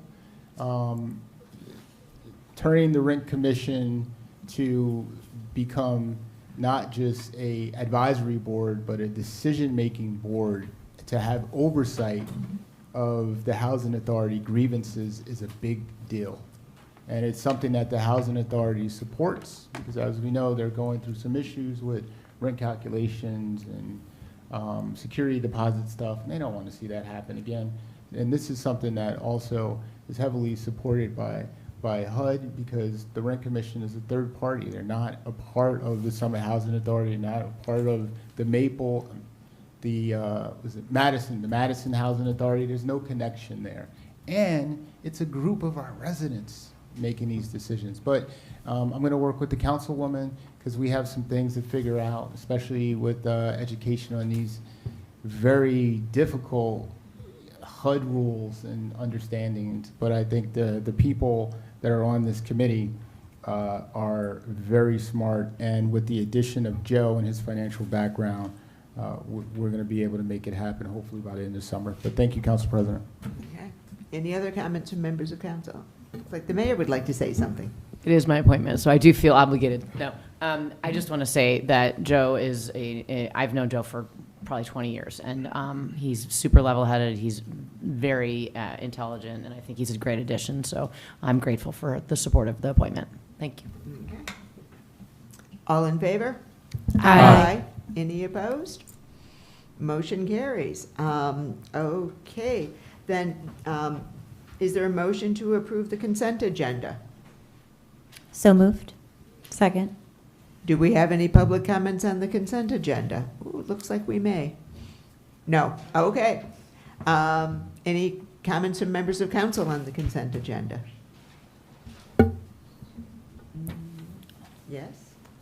Yes. I just want to call out the sidewalk sale that SDI is putting on. It's the end of August, and it's something that they're bringing back that used to happen, and it's kind of fun for downtown. So support our local businesses, shop small, and it's a great asset, I think. So definitely look out for it at the end of August.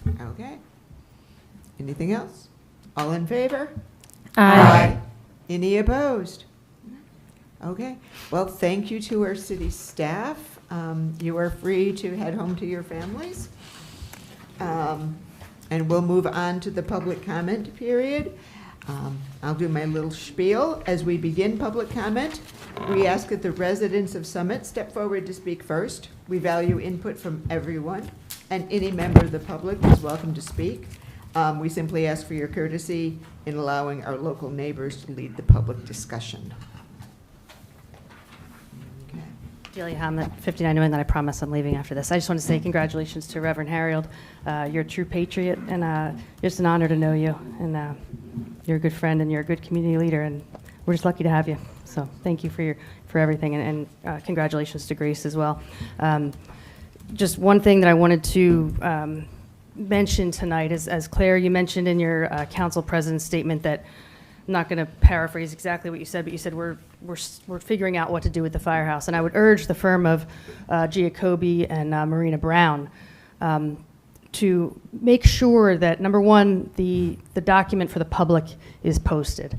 I think the document right now is 156 pages. And I actually called Mr. Crisafulli tonight and I said, hey, Dan, I want the council to be able to make the decisions that they can, but they have to have all the information. So it's important that the council looks at the document when K&K submitted their bid. It's a very long document, but it does include concept and it does include parking plans. And I would encourage and I would hope that the taxpayers deserve that information. They deserve to, regardless of what you decide to do with the firehouse, they should be able to look at all of the documents that were in the data room, which Mr. Chakowski and JLL spent many and many of weeks upon redlining, and that is all public record. And all of the bids were public record, but I don't believe that the actual bids are part of the city website. So I would encourage that the taxpayers make their own decision, regardless of what you all think is the best use of the taxpayer funds. I think all those important documents will hopefully be in the discovery that our lawyers will make sure that the taxpayers will have access to. So thank you very much. Thank you. Okay.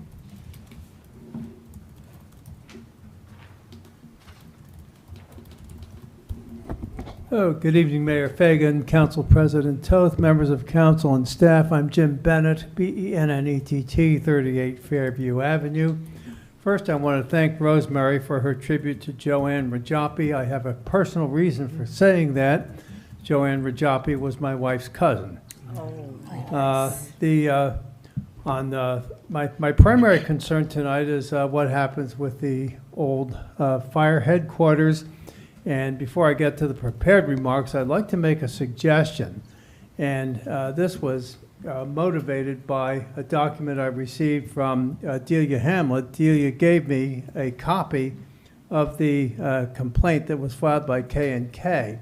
And I'd like to recommend, if it's feasible, for the city to have a link in its website to the Superior Court's website, and specifically the docket page, so that the members of the public could see the documents that are of public record, and that would lift some of the shroud of secrecy that otherwise the public encounters when it hears discussions about the website due, understandably, to the attorney-client privilege.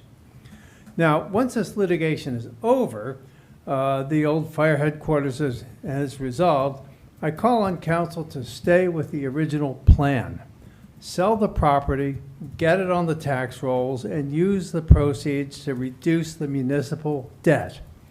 The net municipal debt as of December 31st is about $63 million, and it's on a parity with the municipal budget. If the sales proceeds are applied to the debt, that would reduce the debt in one stroke by nearly 9%.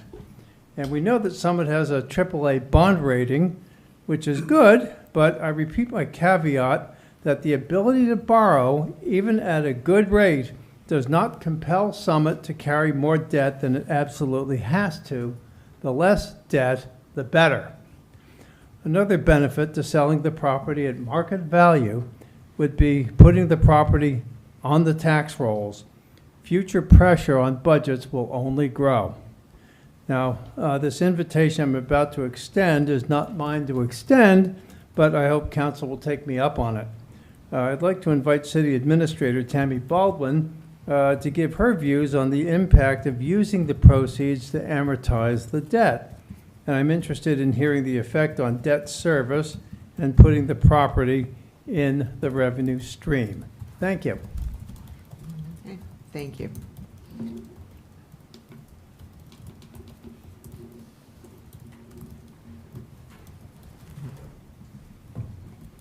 Hello. Yeah. Can you hear me? Yeah. Yeah. My name is Catherine McKeever. I live at 16 Clearview Drive. I've been a resident of Summit since 2002. I'm a former Tatlock resident of 8 years, and for the past 15 years, I've lived on Memorial Field.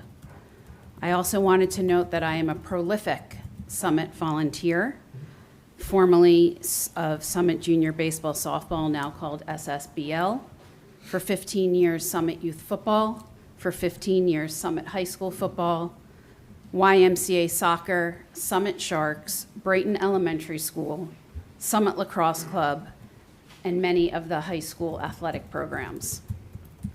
Good evening, President Toth, Mayor Fagan, and members of the Common Council. I'm here tonight to urge the council to stand firm on Ordinance 25-3363 and resist the temptation to settle the current litigation regarding the Tatlock Field lights. We cannot allow the threat of a lawsuit by a taxpayer association to dictate or rewrite the laws of our town. Doing so sets a dangerous, unsustainable precedent. It signals that any group with enough capital to file a complaint can successfully bypass our democratic public process and force a council rewrite. Litigation should never be the catalyst that forces a municipality to compromise its legislative integrity. Furthermore, settling this case is fundamentally a losing strategy. When a town operates with a limited legal budget funded by the taxpayers, stretching out back and forth negotiation only drains public coffers while producing a watered-down compromise that satisfies no one. The best, most responsive strategy is to move forward and schedule this matter for a formal hearing. Let the facts speak for themselves in a court of law rather than conceding ground in private chambers. We must also consider the devastating long-term impact a settlement would have on a community's trust and future for municipal funding. These lights were made possible because dedicated local citizens stepped up to raise over $500,000 in private donations to support Investors Field. If this council chooses to settle and bind the city's hands to a restrictive agreement, you send a clear message to every civic group, booster club, and resident. Your generosity will be compromised. Why would anyone ever raise funds for a town project again if the rules can be rewritten? Okay. Thank you. The moment a lawsuit is filed. No, you gave other people extra moments. I'm going to finish my statement. Why would anyone ever raise funds for a town project if the rules can be rewritten the moment a lawsuit is filed, before an ordinance even goes into effect? Our student athletes deserve a place to play. Our donors deserve to have their generosity honored, and our residents deserve a government that stands by its votes. Do not alter the ordinance under duress. Schedule the hearing, defend our public process, and let the light shine. Thank you. Is your name on the? Yes. Yes, thank you. And my address, Memorial Field. Yes, thank you. Well, I did have good evening, but I think I should say good night. My name is Joanne Carson. I live at 69 Beekman Road, and I am speaking on behalf of residents of Beekman Road adjacent to Wilson School. Ms. Carson, could you just pull the mic down? Is that better? Yes. We understand and support the city's goal of ensuring student safety and maintaining access for emergency vehicles.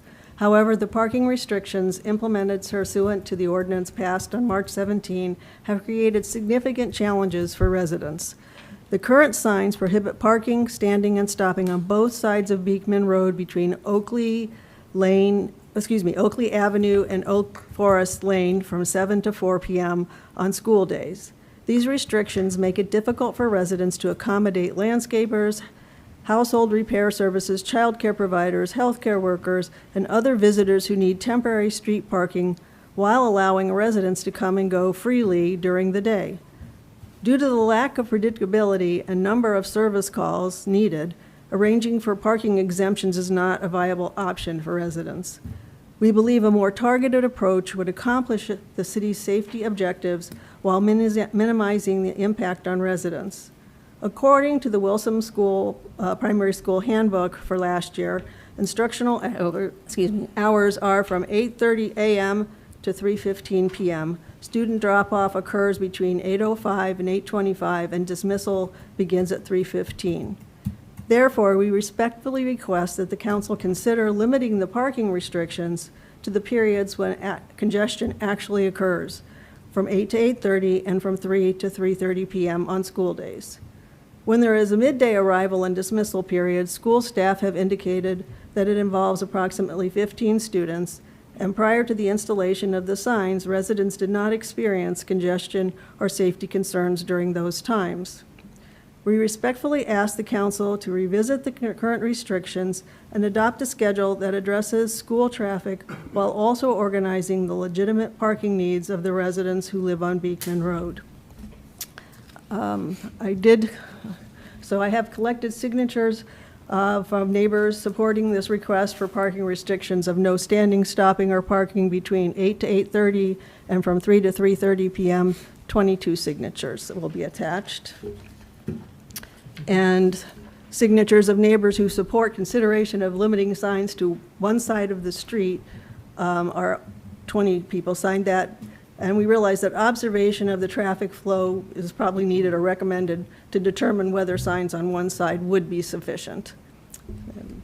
And I will put a copy in the bin. Thank you. And I want to just, since I got a couple seconds, thank Jackie, Claire, and Chantal for giving me of their time and helping me understand the issues.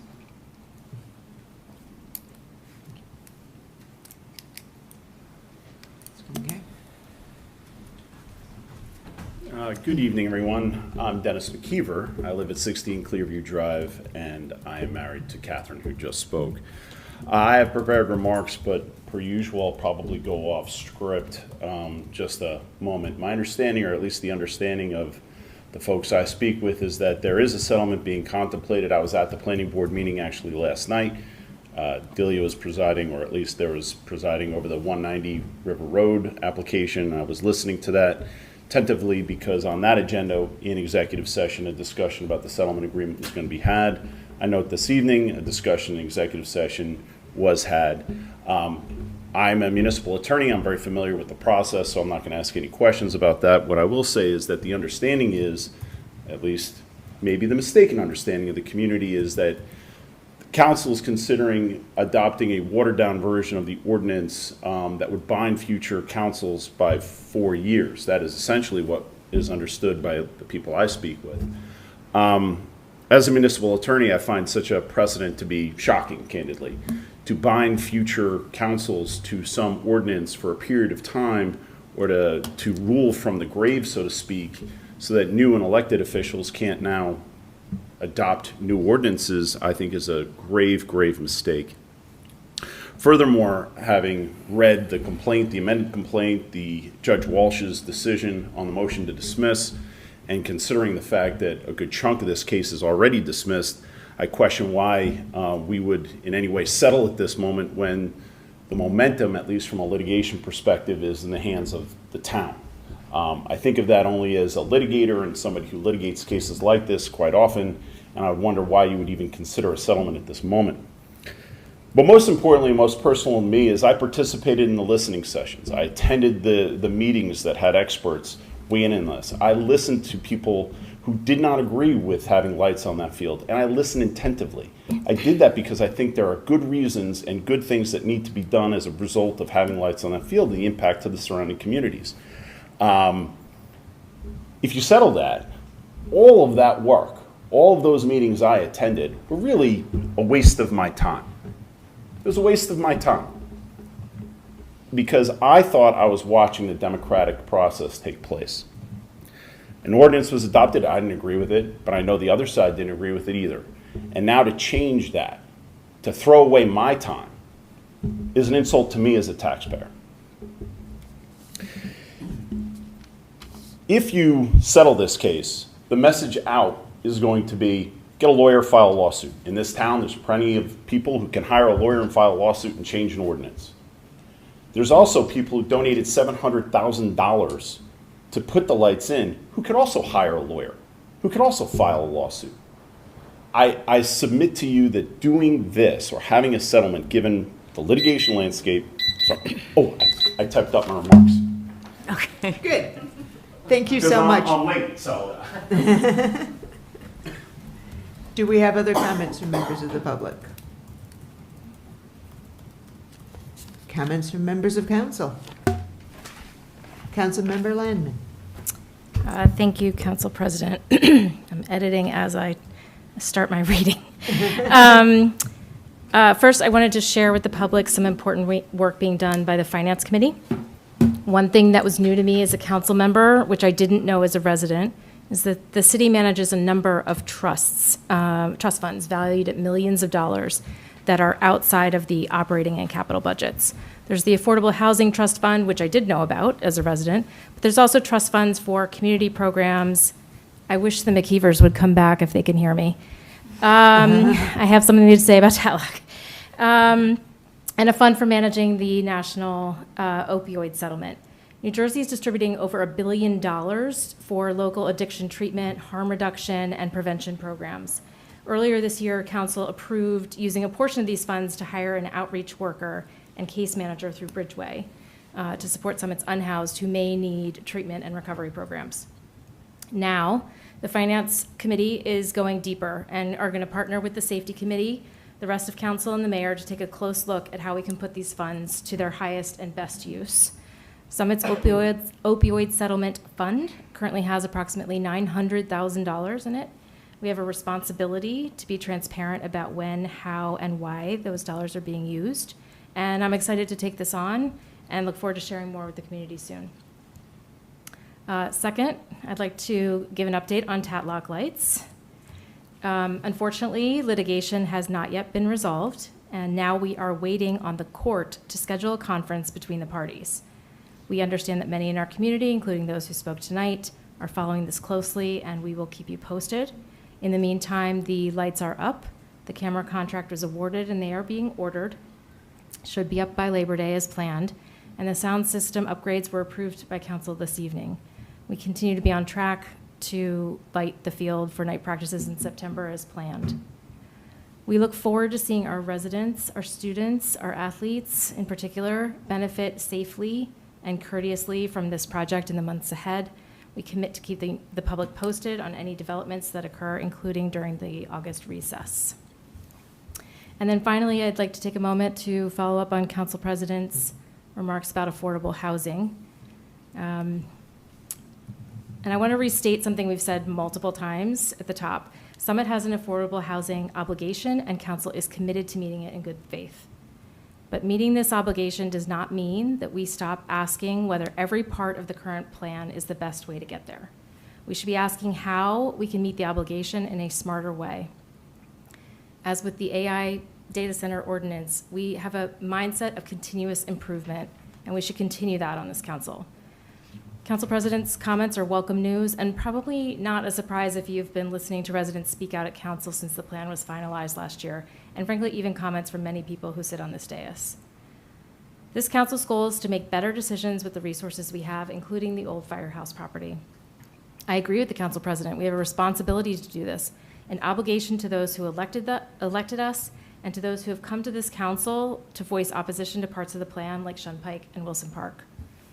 We can do this differently than how this was done last year. We can do this openly and with public input. If we can make the plan even a fraction better, shouldn't we do that? I know I want to. I know residents have made it clear that they want us to. And that's going to mean a lot of hard work. And I'm excited to get that going. So thank you, Council President. Thank you.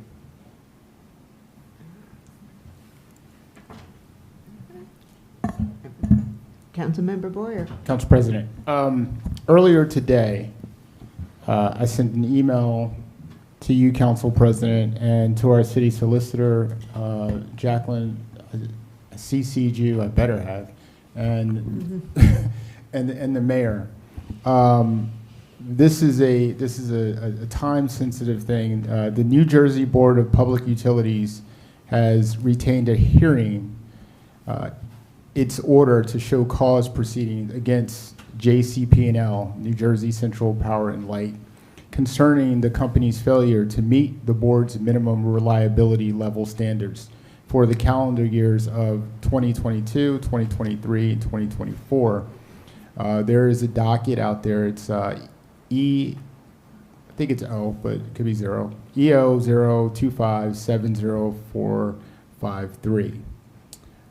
If it's an O and it doesn't come up, just replace it with a 0. Good. By order dated July 15th, 2026, the board designated Commissioner Christine Gould-Savoy as presiding officer and directed that any person or entity seeking to intervene or participate file the appropriate motion on or before August 12th, 2026.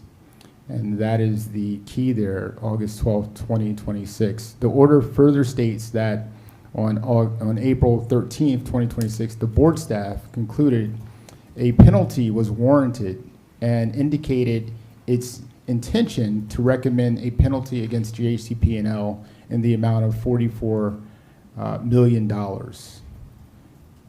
roughly.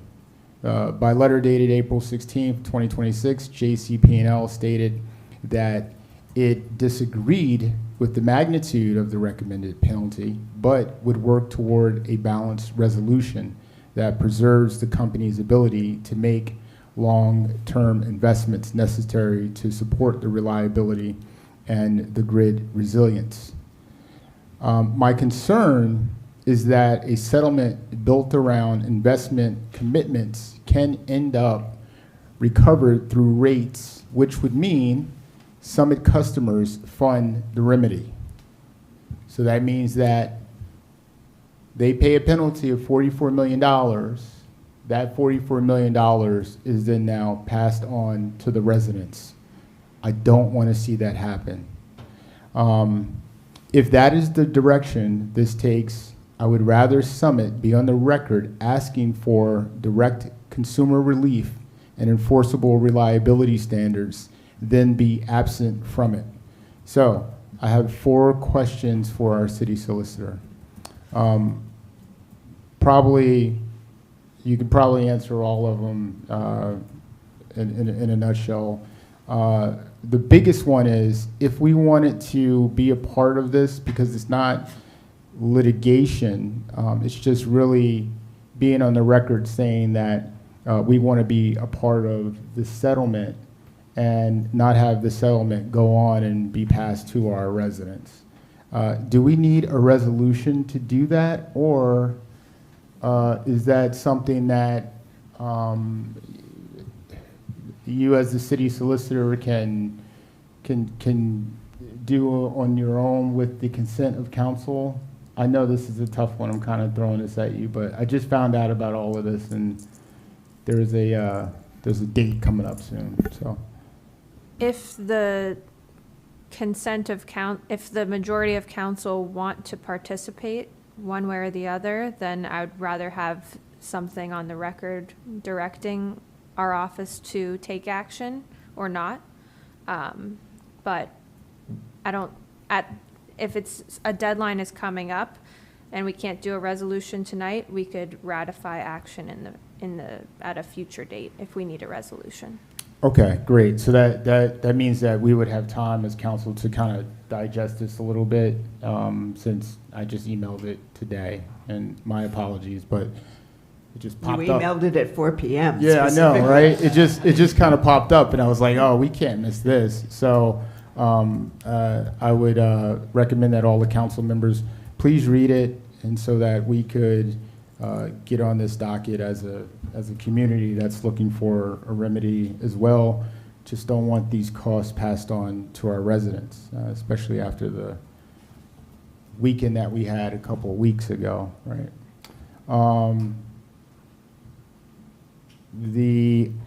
I have two other points, because I know this is the last meeting of the year here, so I got to get this out. Just give me a second here. Scroll all the way up. Okay, here we go.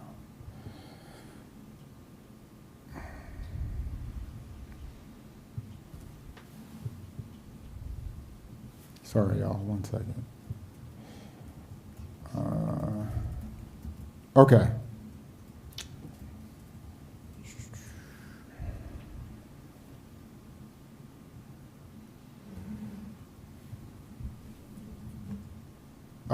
Council President, if you just want to come back to me, or if I can.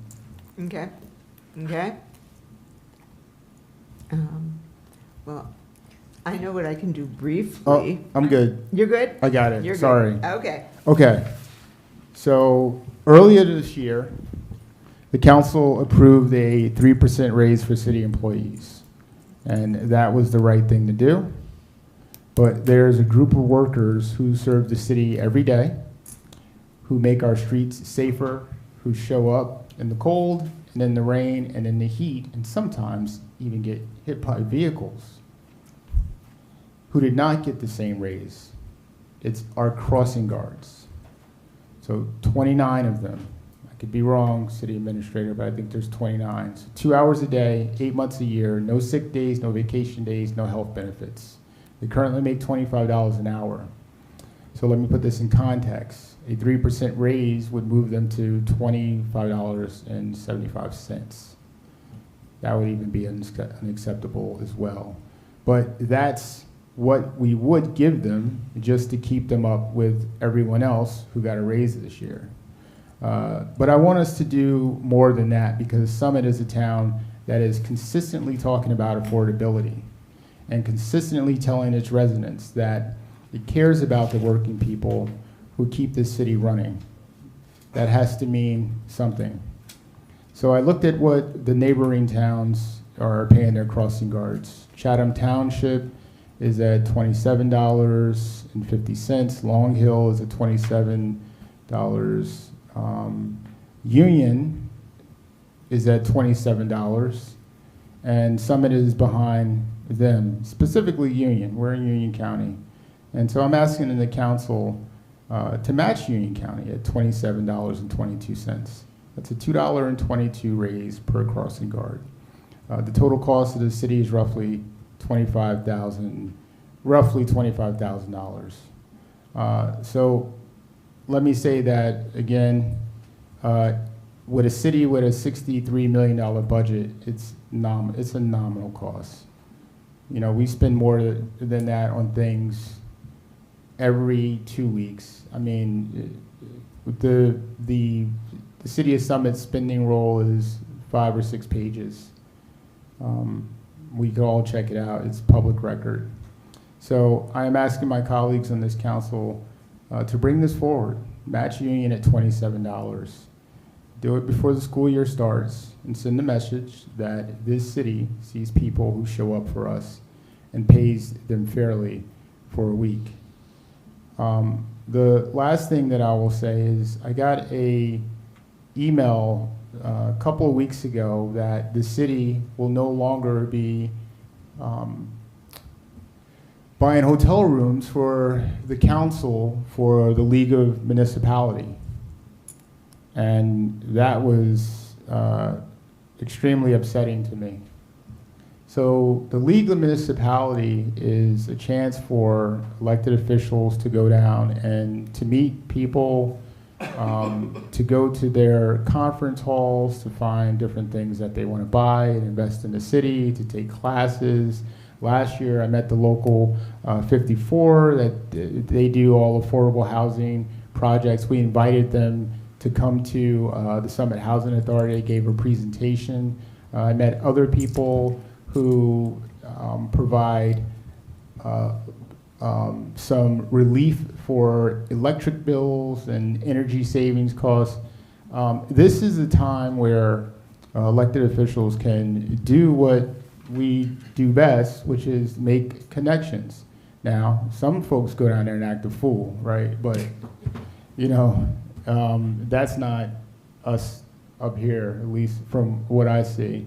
We bring things back with us. And if you're telling the council that, okay, we're not going to put you up in a hotel room, you have to spend your money, well, that is a loud message. That means that when you're on council, you have to be able to afford to be on council. And that's a new low. You know, what I like to see, even after I leave, is other elected officials from our, you know, modest means, you know, maybe low income or whatever. And we have to make being in this seat affordable. You know, I have to take the days off. That's not free. I have to drive down there. That's not free. I buy my own food. I never ask for a refund for that, right? Yeah, I can't afford to stay at a hotel in Atlantic City for a couple of days away from my family. But no one asked me if I could or not. They just took it away. So this year, I'm not going because I can't afford to go. And I think that's a new low, right? We're doing things that that's just not considerate. Now, I know some people will come up here and say, well, Councilman Boyer, you're blowing this out of proportion. I don't think so. You know, you know, and this is not just this council here. This is being on council. My eyes have been open to a lot in this town.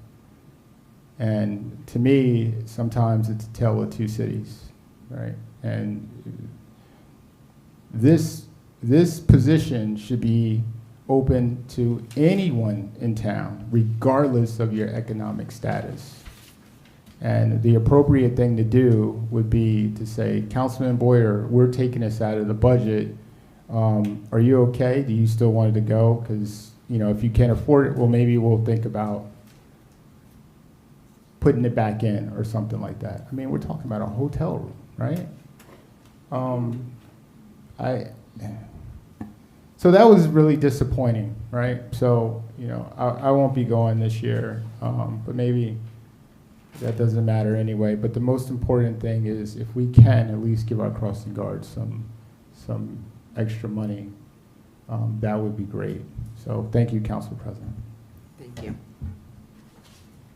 Anyone else? Councilmember Christofouli. Sure. Thank you, Council President. As we've heard this evening, there's a lot on Council's plate this summer, from banning data centers, improving safety in sidewalks, building playgrounds, working to carry out the affordable housing agreement while we minimize the negative effects on our neighborhoods.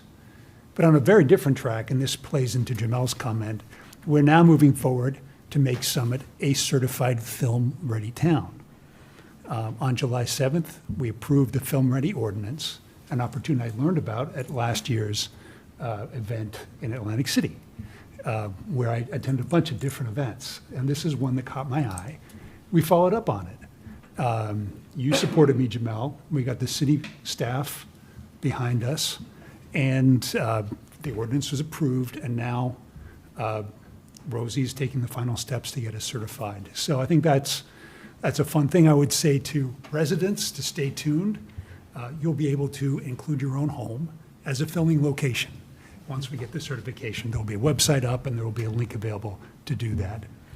I gave a preview in my earlier remarks that I'd like to highlight an area I'll be focusing on more increasingly publicly in the fall: sustainability and stormwater resilience. Let's face it, our weather continues to change and it's getting weirder. High-intensity rainfall, wind, tornadoes, and even the risk of wildfire. All in the middle of a long drought that's killing our trees and some of its beautiful rose bushes along Broad Street. In short, we need to prepare and protect our town. The Natural Hazard Mitigation Plan was approved tonight as one step forward. I would say it's a modest step forward, but it's a step forward. We've begun a deep dive into our development regulations and looking at our infrastructure vulnerabilities. And I'm also having these conversations with the planning board chair as well, so we can coordinate particularly any regulatory changes we need. And I would say more broadly, my goal would be to create a set of policies and sustainability investments that protect our town both from the physical impact of storms, including stormwater, while they also ensure reliable power supply for essential city services, which can also insulate us from price spikes in utility rates, and ensure that all new development meets requirements based on how our weather is evolving rather than the weather we used to have. If you have ideas on how to make Summit more sustainable and resilient, please reach out. I would love to hear them. Thank you. Yes, Councilmember Comments. Thank you, Council President. Two quick comments. One, Ms. Carson, thank you for your comment tonight. We are continuing to discuss the parking restrictions on Beekman in our safety meeting. So I look forward to updating you as those conversations continue. And also, I can't remember if it was Mr. Bennett. Somebody was asking for the K&K. Am I right that somebody asked for that? Yes, Mr. Bennett asked for the link to the. Yes, is that on the city site? If not, can we get it on the city site? It's a public document, right? I'm sure we can post the complaint. Or yeah, I would just say it's a public document. People are asking for it. Anything we can do to make it easier for the public. And at the risk of making this a conversation, I mean, if we merely link to the court website, that requires an account and a login. It's free, but it's a hurdle that somebody has to step over and probably would not. So that can certainly be something to follow up with. Yes. Great. Okay. Thank you. That's all I have. That's it. Councilmember Saraceno.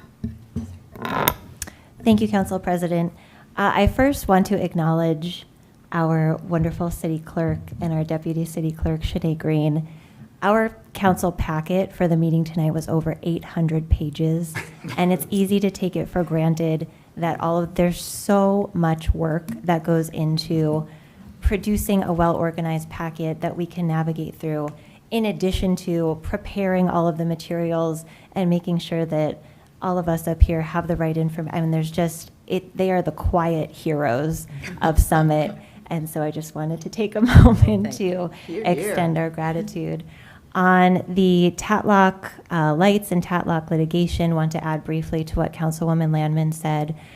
We do have a trial date that has been set for that matter. It's at the end of September. I believe it's September 29th. As Councilwoman Landman noted, as we have additional updates to share, we will. But I also want to share just more personally, the neighbors who are participating in the litigation are Summit. They are Summit just as much as anyone who donated to a particular cause or may be involved in any particular athletic. They are our neighbors. They are us. And so I hope that we all hold that in our minds as we proceed through the next weeks and months. On affordable housing, want to add my additional thoughts for whatever they're worth. As I've said several times, We want to make affordable housing work better, both for affordable housing and for Summit. And so here's what I believe we can do right now. I agree with several of my colleagues. I agree that we have a responsibility to reevaluate the proper use of the firehouse site for the benefit of the community, to consider whether it makes sense, and admitting we have a lot of work to do over the next several weeks and months, to have more affordable units, perhaps 30 to 35 additional affordable units at the old firehouse site to relieve pressure on some of the other sites in the Round 4 plan. We have a lot of questions that we will need to answer, again, together as a group over the next weeks and months. Does this make sense financially? Can we make the finances of it work? Does it make sense for the taxpayer if we could potentially partner with a nonprofit developer for a portion of the site, apply for tax credits to cover a large chunk of the cost, and also have another portion of the site for a small private development of market rate units that could be sold at top dollar? Does it make sense for our schools, for our first responders, city infrastructure, traffic, etc.? I think the big question, right, is can we make a smart investment today to provide better protection against overdevelopment in 5 or 7 or 10 years, to protect against what has happened and what is happening in downtown Millburn? These are the questions, again, that I believe we have a responsibility to answer. I think it's helpful, at least it's helpful for me, to ground in the who and the what of what we're talking about. I struggle to think of a better way to honor the decades of service that were based out of that old firehouse site than to potentially welcome 30 to 35 new first responders and nurses and teachers and city staff to our community, not just to work here, but to live here. That's, for me, what we're talking about, and that's who we're talking about. I also want to share a little bit of news, the little bit of information I have, and then to share a bit of my experience with it. As some may have heard, I understand there's been some discussion on local social media. My understanding is that immigration enforcement did come to Summit this past Friday on July 24th. My understanding is, and this, I have not verified this, but my understanding is that it happened quite early in the morning as certain individuals were headed to work. And at least one individual or several individuals were taken into custody in the East Summit neighborhood. I got a call that Friday morning by someone who happened to witness what was going on. And so, you know, I've been through the trainings about scene safety and what to say and what not to say, so I jumped in the car and I started driving around. And I did that for a few hours. And for me, I hold my feelings right here, so that whole time I felt like this. And then a few hours later, when we knew a little bit better about what had happened and we believed that immigration enforcement was no longer here, I realized that that feeling that I had is how so many of our neighbors feel every moment of every day. So I would urge you, if you are someone who is being impacted by immigration enforcement, or if you know someone who is, please feel free to reach out to me. If you are someone who may be able to help in some way, please also reach out to me, because we are all in this together. Thank you. Thank you.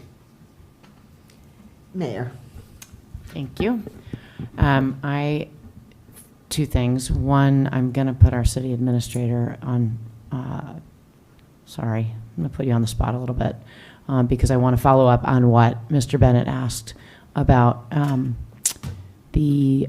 I believe you're on record as saying, giving your professional opinion about what we need to do with the firehouse and why, the firehouse site.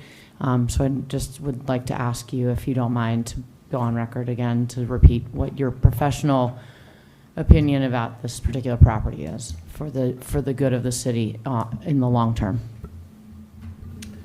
Through you, Council President. When I got here in 2019, the then council voted to, 2019 or 2020, when they voted to adopt the ordinance to bond for $16 million for the new firehouse. And part of those discussions were around the fact that they anticipated selling the old firehouse property. Then they were talking about $8 million. It was the whole Broad Street West redevelopment that eventually crashed and burned. And then everybody knows that we did try to sell it, and that fell through. So the plan always was to sell the property and to use that money to offset the debt. Plans can change, councils can change. That's the way it works. It would not be a one-time benefit.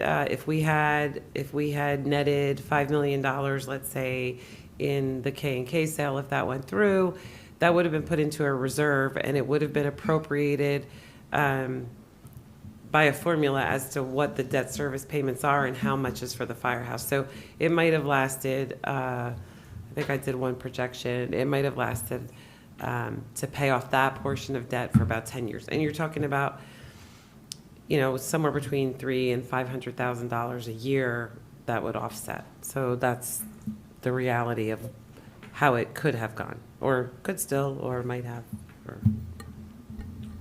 Thank you. I just think it's important for the public to know, and I think Mr. Bennett's question was a valid one, so I appreciate you answering it.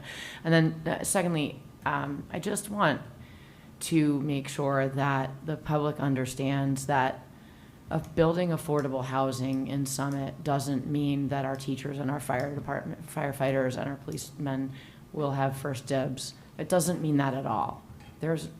That's just not how it works, and we all know that. So representing that any affordable housing that we build in Summit is going to first go to people who work here is just not accurate. Isn't that what I said? No.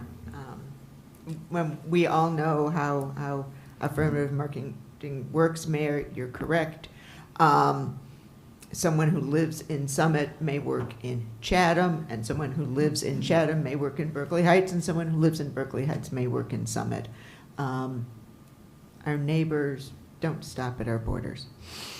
But I wanted to wrap this up. Council President, I just have one more thing, because I forgot, I was thinking about crossing guards. The Reverend Harrield, congratulations on your service for the city of Summit. I would be remiss by not saying this publicly to you because I love you, man. And you have been a beacon, especially to me. You give me this look and I'm like, oh man, I'm in trouble now.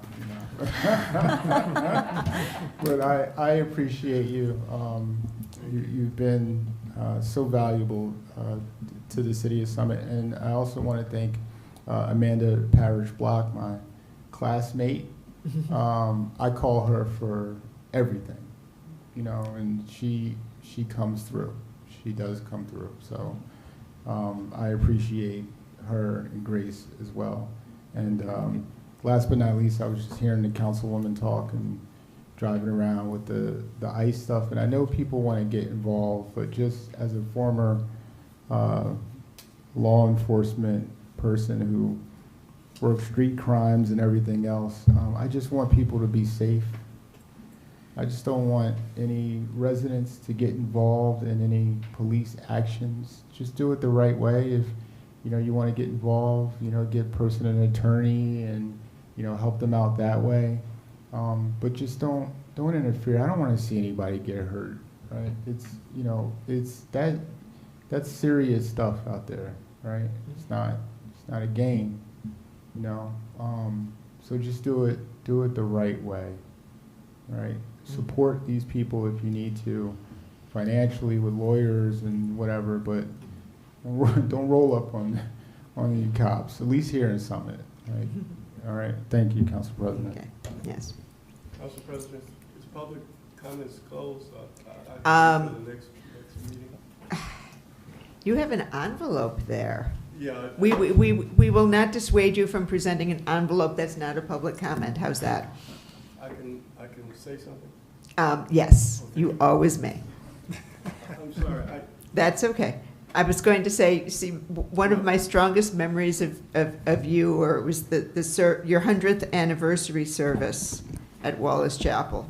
Oh, yes. A few years ago, Right. where the theme of the sermon was "When God Says No." Yes. And you remember. I remember. So, but I'm not about to say no to you. Okay. Thank you for your kindness. I wasn't going to say anything until I heard some remarks from the council persons, and I just wanted to address three things briefly. As during my being pastor of Wallace Chapel, I've had two members who've worked as crossing guards.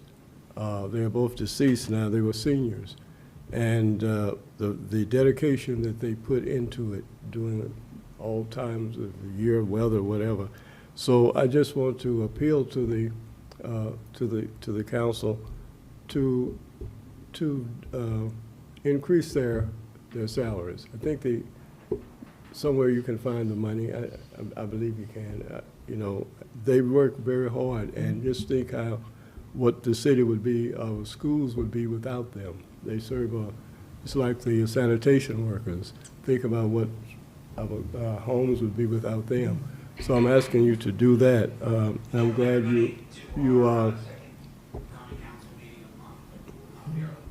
I'm glad that you raised that, Councilman Boyer. I think it's a moral thing to do, and I think it's the right thing to do. I believe in creativity, and I've spoken about that in terms of affordable housing and other areas. So piggybacking on what you also said about the League of Municipalities, over the years I've known good things to come out of people attending those meetings. So being creative, I think if the council would maybe look at, instead of sending the entire council, if it's a money issue, why not be creative and just pick one council person from each ward and alternate it each year, and one of those years include the councilman at large, because it's an opportunity to bring back information to the town and get information from fellow council people from other municipalities that can benefit us. So again, this is creativity in action and compromise. And finally, listen to Councilwoman Saracena. ICE was here Friday, I know, because our church is used by one of our Latino congregation who had no place to worship, and they're using our church on during the week, Friday night, Saturday night. So Saturday, the pastor and wife of that congregation approached me with a panic look and said that that Friday evening worship, someone from ICE was around the building, and it frightened them so much they turned off all the lights in the church, ran downstairs in the fellowship hall. But then after that, they left. So oftentimes we don't know what's going on. I didn't know that, and I lived right next to the church in the parsonage, but I had no idea. So to piggyback on what you were saying, we have to be vigilant in watching and knowing.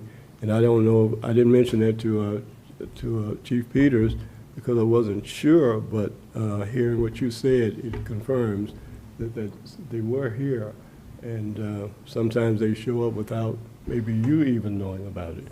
But it created a condition of fear and the panic in that small congregation that uses our church. So just wanted to share those things with you. Thank you. And I will wrap this up by going back to the business portion of the meeting, because if there was a theme, it was public safety. And I wish everyone in the community felt safe. But from buying police cars and a fire truck to adding stop signs and endorsing legislation that lets us better control our own speed limits, to integrating mental health into our police department responses, even strengthening our AI data center ban. This council has acted to make Summit safer for all of us. The first job of any government is to provide for public safety, and I'm proud of the work we have done. With that, I will entertain a motion to adjourn. So moved. Second. All in favor? Aye. Aye. Any opposed? See you in September. That was a song.